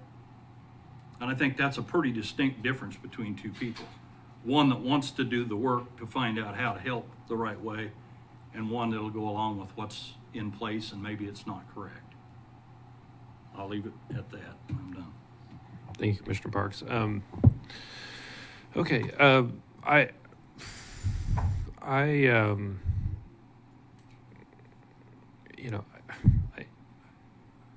feel like I need to respond to a few points made there. I think it's very unfair to suggest that Dr. Pauly has not done his research. He has a different opinion, a different medical opinion that we may disagree with at certain levels, and that's our right, and we can do what we want with his opinion. But I look at it the reverse of you, Commissioner Parks. I saw 2 candidates, one that's been engrossed in COVID and all of the medical issues of the county for multiple years, for decades now, and one that says, I don't know, I need to research it. That's a problem for me, for somebody that needs both experience and expertise. I think Dr. Pauly could do a better job of defending himself. I think he's actually pretty humble and he didn't rebut a lot of the commentary. I think it's very unfair, very, very unfair to suggest that Dr. Pauly hasn't put in the time or doesn't have the time. He's sacrificed, it has to be thousands of his hours of his personal time to do what he thinks is best for this community. And I actually, from a character standpoint, find that to be pretty powerful for anyone to take this kind of heat constantly and just continue to be unwavering with what his medical point of view is. And it's not an ignorant point of view that has no backing. You can talk to him. I've talked to him many times, and he will list studies, research, be very articulate and very, it's a very intelligent conversation you have with Dr. Pauly every time. I didn't always agree with him. I had many debates with Dr. Pauly during this time, but he was doing what he was asked to do, which is give his medical opinion. We didn't ask him to interpret the Constitution. We are here to defend the Constitution. That is not his job. His job is to give his expert opinion, and that may actually conflict with the Constitution. And, that's an opinion based on medical information he has. And if that conflicts, it's our job to interpret whether, we need to further, consider the Constitution in his opinion. And so we get that option. And this is just bizarre to me. Well, it's not. I understand what's going on here. Like, people are just so frustrated at the experience we had during COVID, and we want to blame somebody. If you want to blame somebody, you should blame this commission, the governor, the president. They're the ones that made the policy, that created this. And they're the ones that, based on other opinions here, interpreted medical advice incorrectly. So, I don't blame Dr. Pauly. I think it's very unfortunate that we're impugning his character. He has never said anything untrue to me. I think the point related to, like, hey, he's not taking the lens of, like, this is a dangerous vaccine. He's taking the lens that, hey, I feel like this is the best we have. That's what I heard him say on the 3rd. And we may disagree with that, but I think that's a fair point. Like, he's saying, hey, this is all we got. Like, there are risks. He probably could have done a better job of, articulating the risks and reading, what's in that paper that Commissioner Bogner has. That, what's in there is in, like, every medication, every vaccine, all, like, the risk of, being impotent or the risk of dying exists in all medicine, everything we do. And to just single out COVID as, like, COVID treatment, like, this is so crazy, like, we don't ever do this, like, that's just part of medicine, in my opinion. And so I think it's very unfortunate that we don't consider his character as a matter of being very hardworking, very dedicated for this community.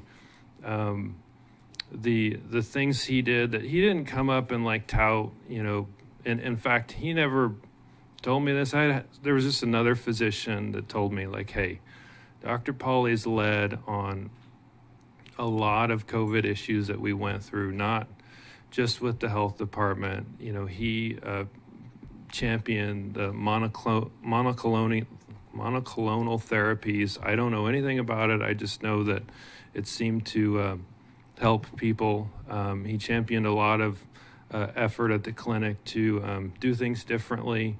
And, they indicated that, Reno County was actually a leader in forward-thinking therapy for COVID, and there's a lot of positive outcomes that occurred there. And he didn't come up and say, hey, I treated 1,000 patients with COVID, and I saw some of them die, and I reworked our therapies based on what I was seeing. Like, he was in the trenches and all this, and he is by far the most experienced doctor we can have in the county related to these issues. And so I just find it really unfortunate that we're trying to relitigate COVID policy, which he has no authority to do. And so we're just blaming him for all of our mistakes, and not recognizing that he's simply an advisor, a consultant. Randy knows this, I argue and object to authority and advice. Patrick, I challenge you often. Don, the public works director, I challenge him. These are experts, right? I don't have a law degree. I don't have a degree in county administration, but you're just doing what you think is best and what you think your experience is leading you to do. And that's what we're trying to find here, is somebody with good experience to give us their opinion. I am in total agreement. I don't think it would be dead on arrival if there's any sort of restriction to personal freedoms here. But these 5 commissioners, it's not going to happen. I am 100% on board with personal freedoms in the Constitution. There will be no lockdowns. There will be no masks. There will be no mandates coming out of this commission. And if the health advisor, the health officer, the health department ever brings that up, they'll probably be gone. They'll be terminated. It's very clear what this county commission wants out of staff and the advisor. And so if Dr. Pauly comes up and says, hey, here's my medical interpretation, we'll take it for that. It's just an expert interpretation. So I just think it's wrong to blame, a physician that is just trying to do his job the best he can. He doesn't have any ill intent. He cares about this community greatly, and so I just think we're missing the point here. We need an expert for what we need today. We talked with the health department. They're, dealing with West Nile, syphilis, whooping cough, TB. Those are the things. We asked both candidates, have you ever, do you have any experience? One said, no, I don't have any of that experience. One said, yeah, I deal with that every day. And we have all of the authority here to protect the Constitution, to remove this person at any time. They serve at our pleasure. So I know I can see at least 2 commissioners wanting to rebut what I'm saying here. Commissioner Weitzel. No rebuttal. But I would like to remind the commission that this position, at least in the past, does not only advise the Board of Health here. It also advises school boards and different other organizations within the county. So I mean, who we've got in this position matters, and how they will advise us matters. Commissioner Parks, you've been writing fervently. Okay. Commissioner Bogner? Well, as was stated early on when Patrick read the law as to who was eligible, they were all eligible. It's the first thing you check. And fact is, when you read who and what type of person, education-wise and otherwise, can be appointed, they all exceeded the minimum by a long ways. Having said that, and if it came off as me saying something about Dr. Pauly as not being truthful, far from it.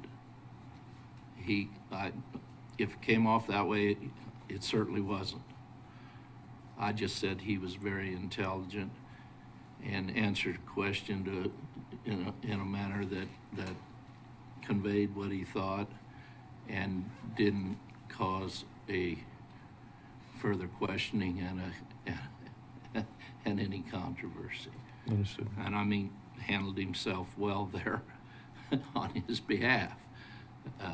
But no, I don't want that indication to, because it wasn't meant that way and didn't intend it that way. You had to remind me again, didn't you?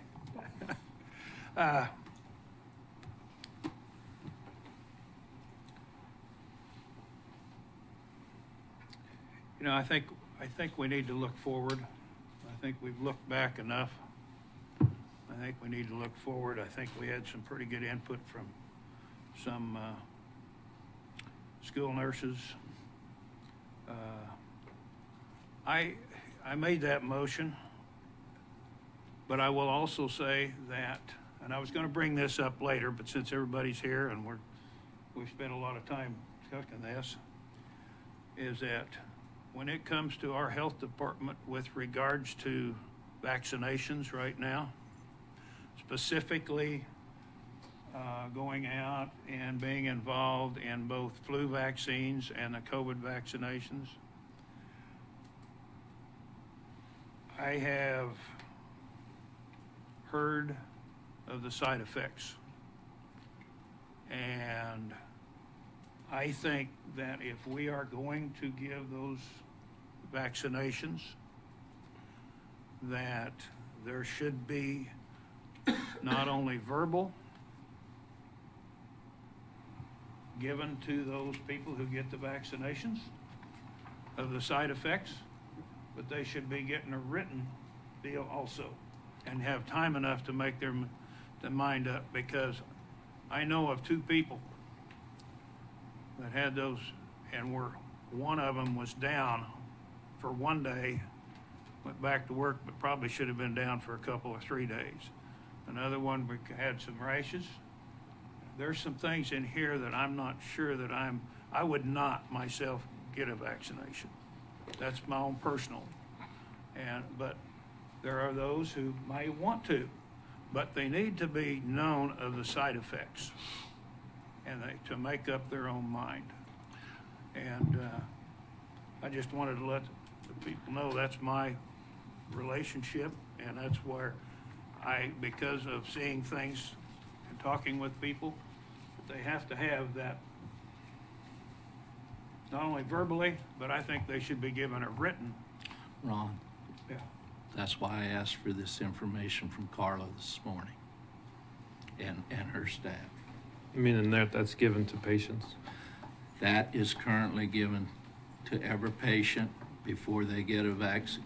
And I asked if this was the same one used that I signed for my mother and then for myself, and if it was as I remembered. And when I look at it today, she assured me that yes, it's the same. So if you've made a statement that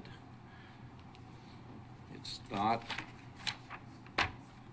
you signed your name without reading, or you didn't understand what you read. And it is currently given. So yeah, Ron, your concerns are, because I had the same concerns and I made the phone call and staff provided that for me. I think this is good. I think this allows for that responsibility back to the individual. Okay. Mr. Parks? I'll restate, I don't personally know either candidate on any personal level. I spoke to him as much as this board has. I don't know a whole lot more about him. I've heard a lot of personal testimony both here and the last open session that we had. And nobody has to say anything, but I would be interested to know how many people know him on a real personal level that vouched for him. I'm not saying he's the right or the wrong person at this point, but I don't personally know either one of these, but I personally know what I interviewed, what I heard, what I picked up on. Beyond the COVID issue, what intrigued me about these individuals that I thought would work well in comparison with our health department. It didn't come down to who's got the most knowledge, because they both passed medical school. They both did internships. They both had a practice. So they both know some of the same things. It comes down to what I personally glean from the meetings, what I've gleaned from the individuals that come to these meetings. And it seems not only today, and please don't take this wrong, as much as it did the last public meeting, that it seems as though people get on a narrative that's scripted instead of knowing personally. And I've never vouched for anybody in my life that I didn't know personally. Not very many people will I vouch for that I don't know personally. And I would never speak and say that I vouch for them. Yes, ma'am. And I appreciate that. I appreciate you saying so. Yeah. Yeah. Yeah. Well, I appreciate that. That makes a big difference. I know there's a couple of people out there that's raised their hands. And that makes a difference because you do know the individual and you vouch for. But I'm not vouching for either one of them because I don't know them on a personal level. I've known them for years. But just based on what my personal feelings, I'll choose, I think, is the best fit for a health department.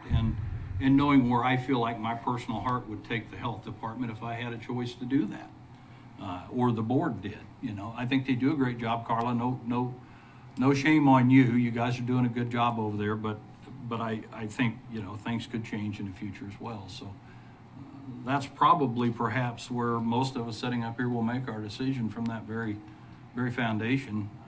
I know there's a couple maybe on the board that know him more personally. I don't, but so that's kind of where I'm at with it. I wanted to state that publicly. Thank you. Commissioner Weitzel.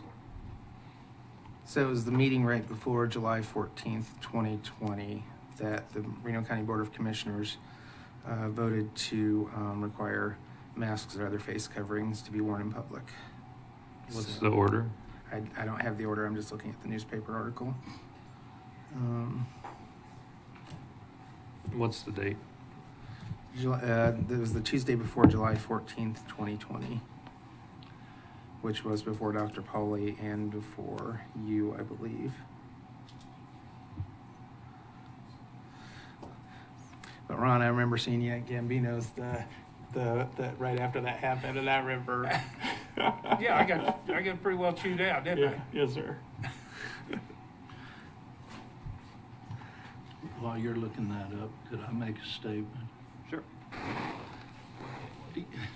You know, I know several physicians really closely. Not so much here in town.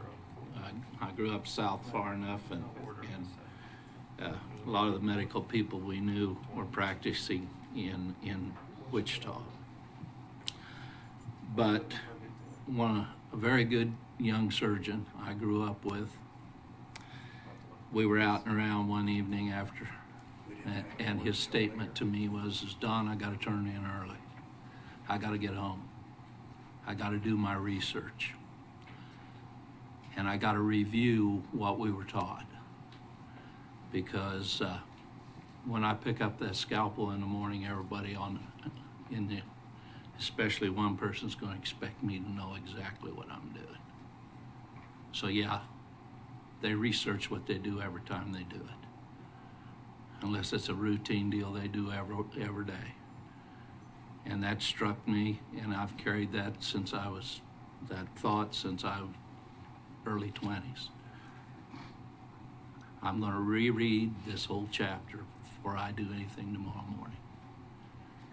Make sure he was on the right. So they take the research serious because it is very serious. Okay, I think this is plenty right for roll call, please.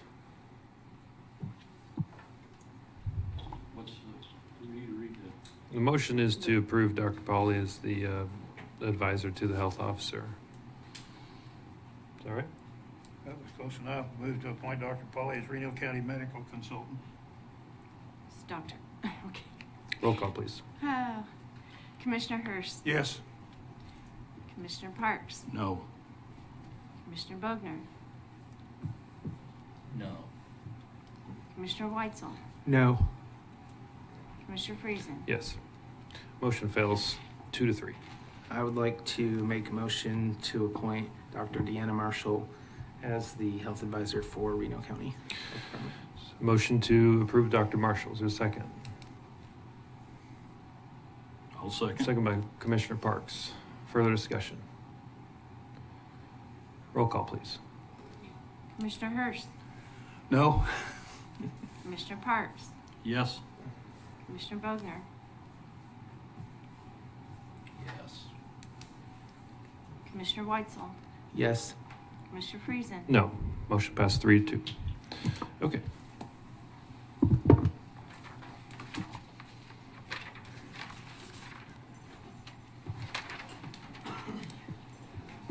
My condolences to Dr. Murphy. How about a 5 minute? 5-minute break. We'll start back at 11:05.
we'll call the meeting back to order. We've got item 7B,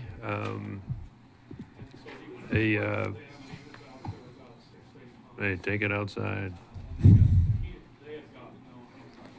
Who's talking over there? I don't have a gavel. Thank you. We need to put that on the next agenda. Yeah, to get we'll you a get you gavel. one. We'll get a gavel. Cool. Yeah. This item 7B, Randy, you want to tee it up? Sure. Well, this is Clint Nelson with Interfaith Housing had sent a memo, which is attached in the packet, about a request. Last year, Reno County changed the name on the title for the old St. Elizabeth Hospital on West 20th Avenue. That was so that Interfaith and the county could apply for federal funding to, I believe, remediate asbestos of the property and then work toward the tear down of the property. Of course, Clint's going to fill in a lot of the details, but we were a couple points short on getting the federal money. A new, I guess, opportunity came up. We're still on the title. Clint understands the county probably wants to get off the title, and so he presented this recommendation to approve a memorandum of understanding. Premise of land development goes back on the tax rolls, and we would sign over the title back to Interfaith, and this would be work toward more housing in Reno County. Yeah, thank you, Randy. Clint Nelson, Interfaith Housing CEO. And I know you guys just went long on the last item, so if you just want to rubber stamp this and approve, that's fine. But How about Clint? How about we do this? yes, Does the commission have any questions for Clint? Commissioner White. So are these properties going to be individually owned, or are they going to be rented? these are proposed redevelopment. Now, I've heard. I want to make it clear that I've heard this commission loud and clear that as Interfaith grows our volume of work and in our capacity, not all of our work needs to be property tax exempt. This would be a demonstration of a homebuyer project that would fully land on the tax roll. So the last few pages of your packet, it's very conceptual. The design is based on a fully developed project in Overland Park, Kansas, and we do believe we can bring the cost in comparable to final sale value, and we're working through those details. But the short answer is yes, our proposed redevelopment for that site would be moderate range, 3-bedroom, 2.5 bath, 1,800 square foot walk-up units for home buyers in the community, fully taxed. And I gave the formula I gave you on the request letter is I worked with the county appraiser to estimate what that annual tax yield would look like. I can go briefly into some history on the building, but generally the request is within the boundaries of our original ARPA housing proposal. In 2 of the exhibits that were adopted into the contract, we spoke to collaborative housing efforts to better the overall community housing stock, and we believe this to be that.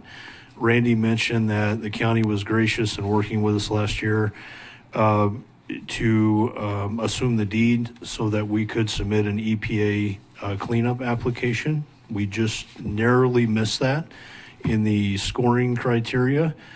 But we could reapply. However, I do believe the quickest means to a solution at this site is to pursue a local abatement contractor. They've given us a very attractive quote. We are actively in conversation with KDHE's state air and quality manager, and he's already reviewed our plan of action. So all of the required state reviews and clearances on the building will be included in our work. At that point, we would be free to remove that entire structure for redevelopment. Hey, I think this falls well within what you need to do with that money, personally. You knew where I stood on it from the beginning, but I think it's a good use of the resources to get that thing on the ground eventually, because quite honestly, I drive by it every day and it needs to be on the ground. I'm sure the neighbors in the neighborhood would appreciate that going away.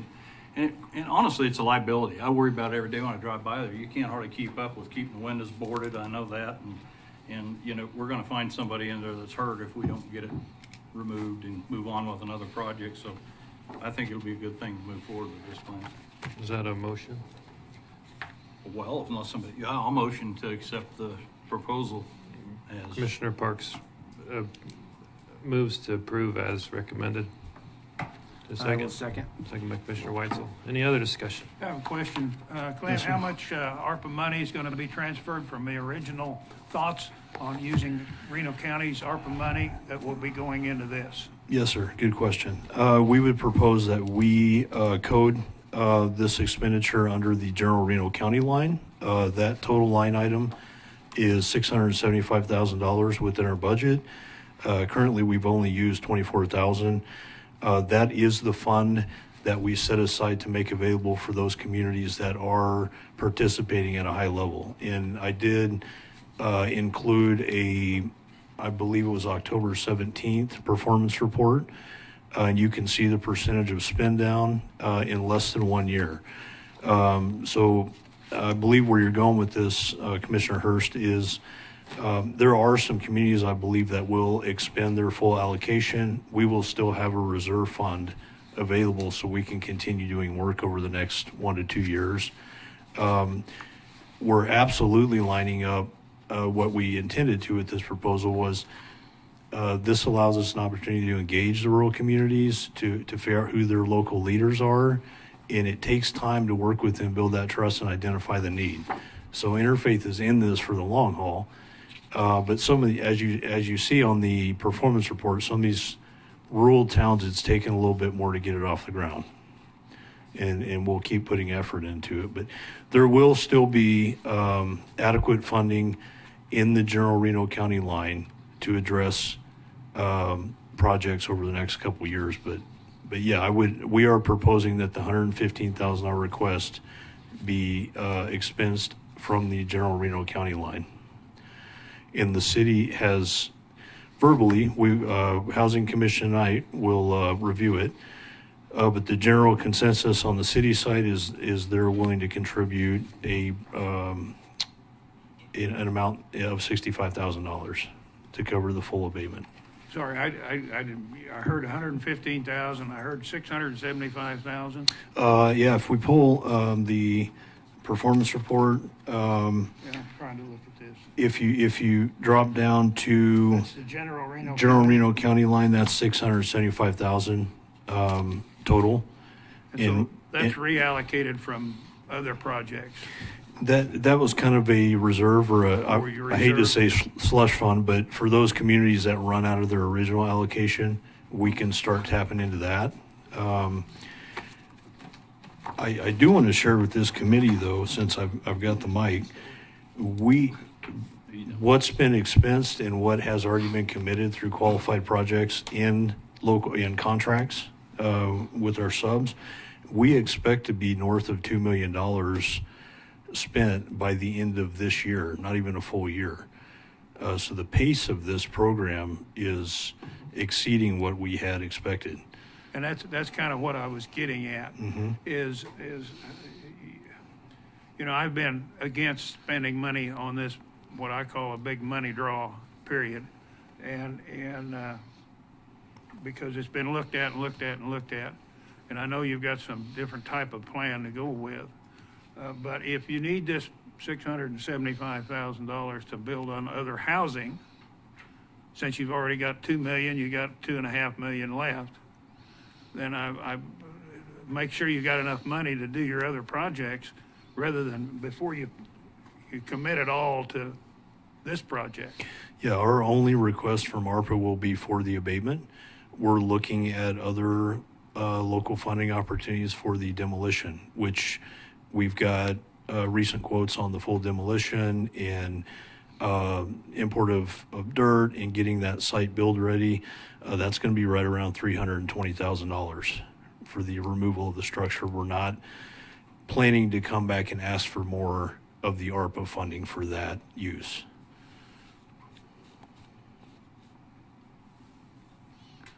You're still wanting to change 600 and use the reserve for this, right? Yes, sir.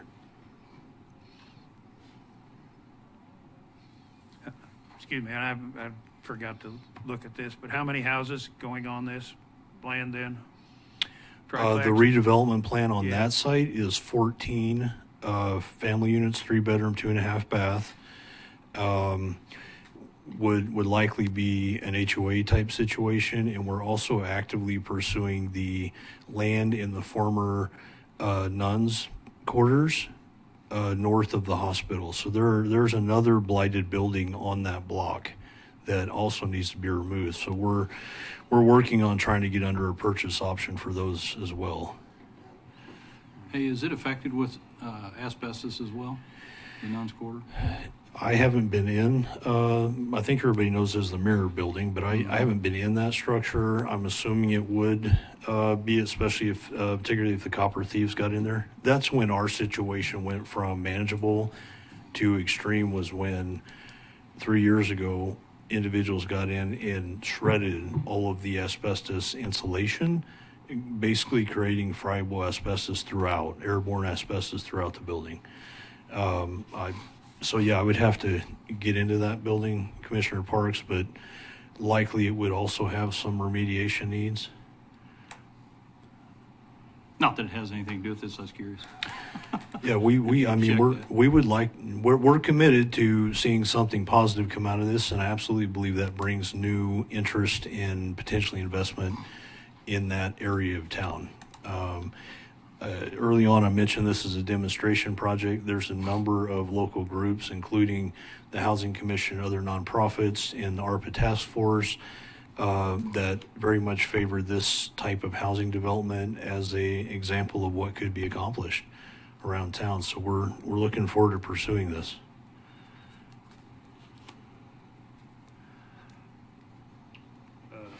Sorry, any other questions?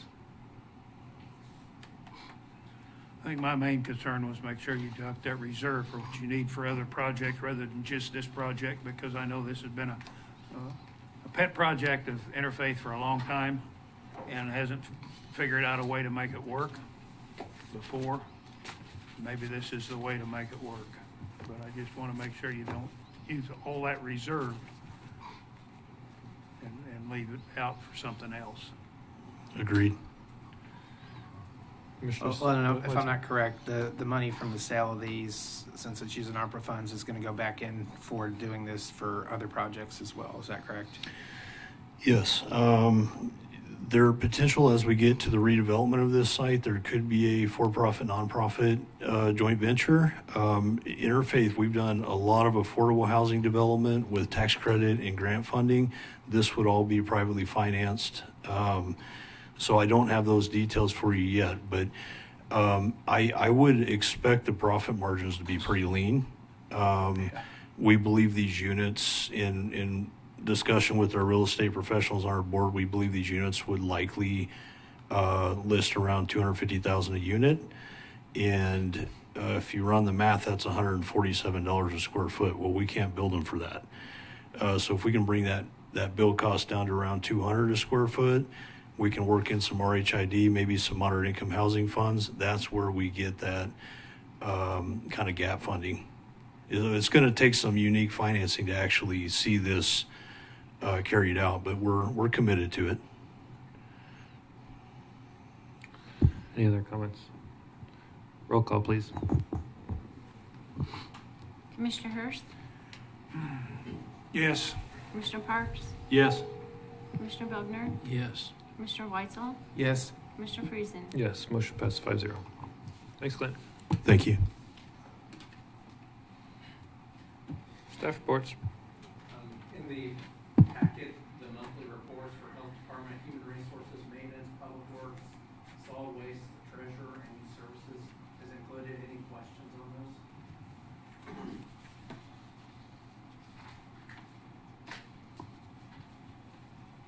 Okay. The other thing I just wanted to publicly mention, Commissioner Bogner, mother passed away this last weekend, so I'm sure the county has thoughts and prayers for you, Commissioner Bogner. Appreciate that. Services are the rosary at 7 p.m. on Friday and 10:30 a.m. on Saturday. Services at St. Joseph, I think it's the Ost Church down on Maple Grove Road. Just so you guys are aware of that. There's also like an email to the commissioners, so you have that on file.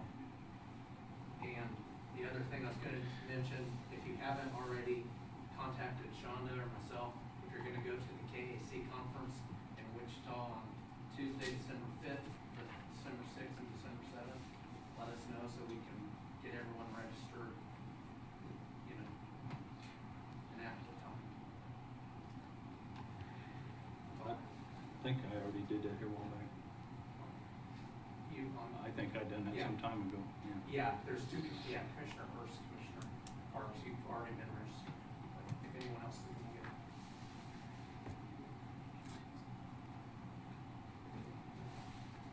it. There might be an announcement soon. I worked with the district attorney and community corrections entered into a arrangement where they are expanding, the district attorney's office is expanding their diversion options for first-time drug felons. So you might see something about that on the social media.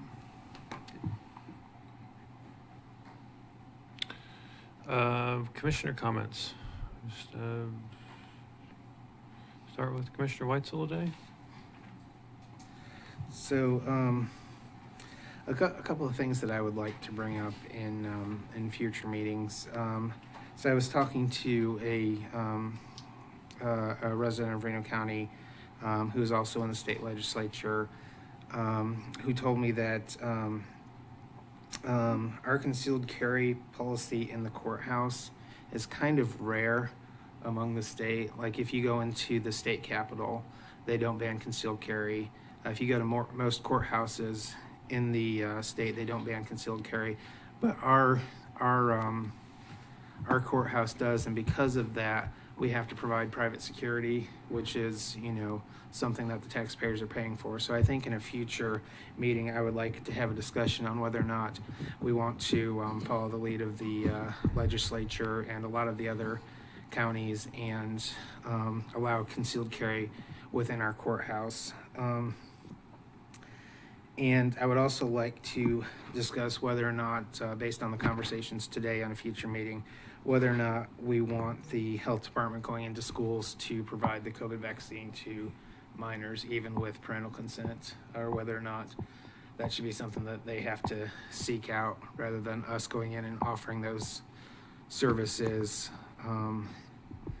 So I would like to discuss those two things in future meetings if possible. Just a question. Yes. Along with allowing conceal and carry within the courthouse, are you suggesting then we would not have security? Yes. Okay. That doesn't sound right for the Capitol building. No, you can walk right in with a concealed carry weapon in the Capitol building. You definitely have to go through security. No. Yes, you do. 100% you have to go through security and a metal detector. When I went in, you didn't have to. Maybe when the legislature's in session, but unless that's changed in the last 6 months, that you go through a metal detector and there's security and it was Representative Mike Murphy was who I talked to about that, and so. But that's what he said. He's like, a lot of people don't realize you can just walk right in the Capitol concealed carry, and most of the legislature, or a lot of the legislature do carry. Well, it'd be good to get clarification on whether you can show your ID and go through security, but there's definitely a metal detector there at the Capitol last time I was there in the winter. But so your proposal would be to drop all security. Yeah, well, at least they had to have a discussion about what we should do. But I definitely think, we should not exercise our local government right to not allow concealed carry within the courthouse. Okay.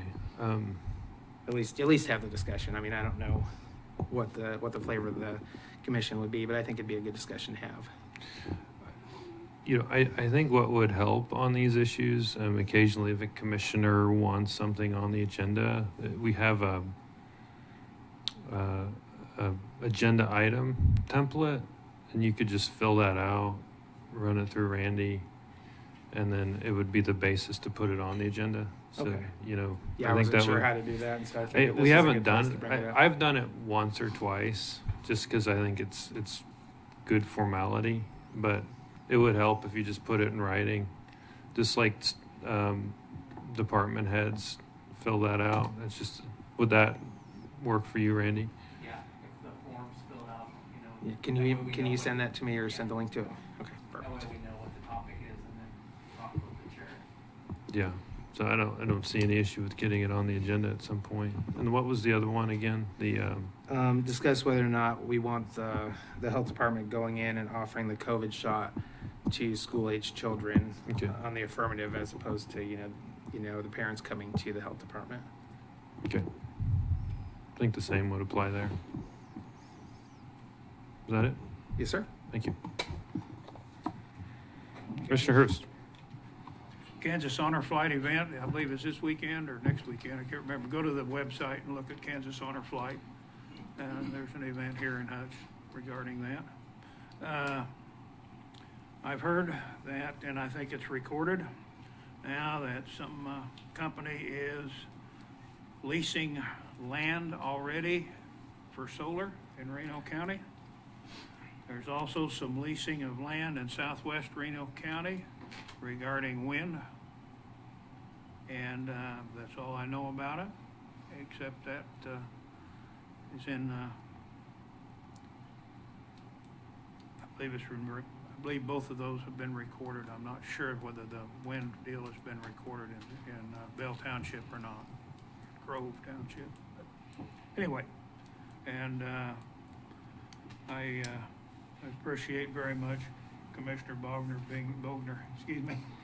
coming in today in the event of all the things that are happening within your family and your mother's passing away. So our condolences.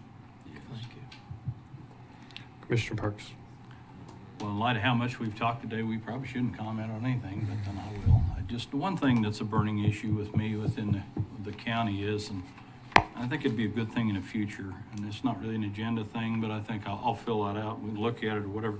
But it really a cooperative effort, maybe between the police chief and Darren Campbell, would be to look in to see what, and maybe there's nothing we can do, what we can do. I don't know, they have policies for changing your license plates, but there is an epidemic of people in town without a state license plates. I have personally talked to people that go down and buy license plates out of another state just purely to not pay property tax. And that affects every individual here because they're carrying that share of what they should be paying. I have somebody at work that's kids are in Sedgwick County, and they went and got an Arkansas address and have plates. So I followed some of them at various times through town. Don't get nervous if you're out there. I just wanted to see what happened. But I followed one that they pulled up in a driveway and hit the remote opening for an out-of-state tag. And when I'm out-of-state visiting, I know that I don't get to use somebody's garage. So it's fairly apparent that a lot of them are living here and just circumventing having to pay. The particular place where I seen it at, I would guess probably has means to pay the property tax. And so I don't know if there's anything we can do about that, or whether we have any kind of ordinance that says they have a certain amount of time. I went over 30 days when I lived in Missouri for a little bit and got pulled over because there was no stop or no speed sign in a particular area I wasn't familiar with. It was grown over by trees. I was going 10 miles an hour too fast. Well, he didn't give me a citation, but he did tell me that I only had 30 days to change my tag. How long had I been there? And so I went down and changed the tag after that, but didn't realize the length of time that I had. I don't know if we have that, but that's just one small thing, but it does cost everybody else something when people are not doing what they should do. So. Mr. Bogner?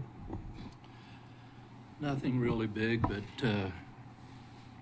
I've been noticing that I know this sign changing deal on the roads.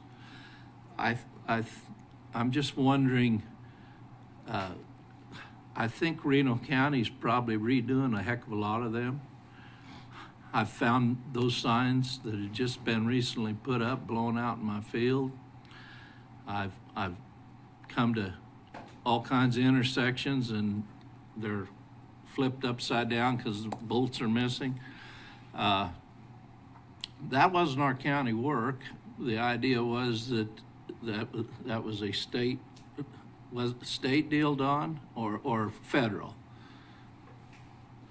But apparently they had some poor contractors. Those weren't the work of our people. And we're cleaning up after them. I see our trucks cleaning up after them. Do we have any say in how they do their work? Yes, we have a say. Don Britton, Director of Public Works. But we have somebody going around taking the top bolts out of a bunch of stop signs. We fix them and they're that way again the next day. So we have local people doing that. So it's local vandalism. Yes.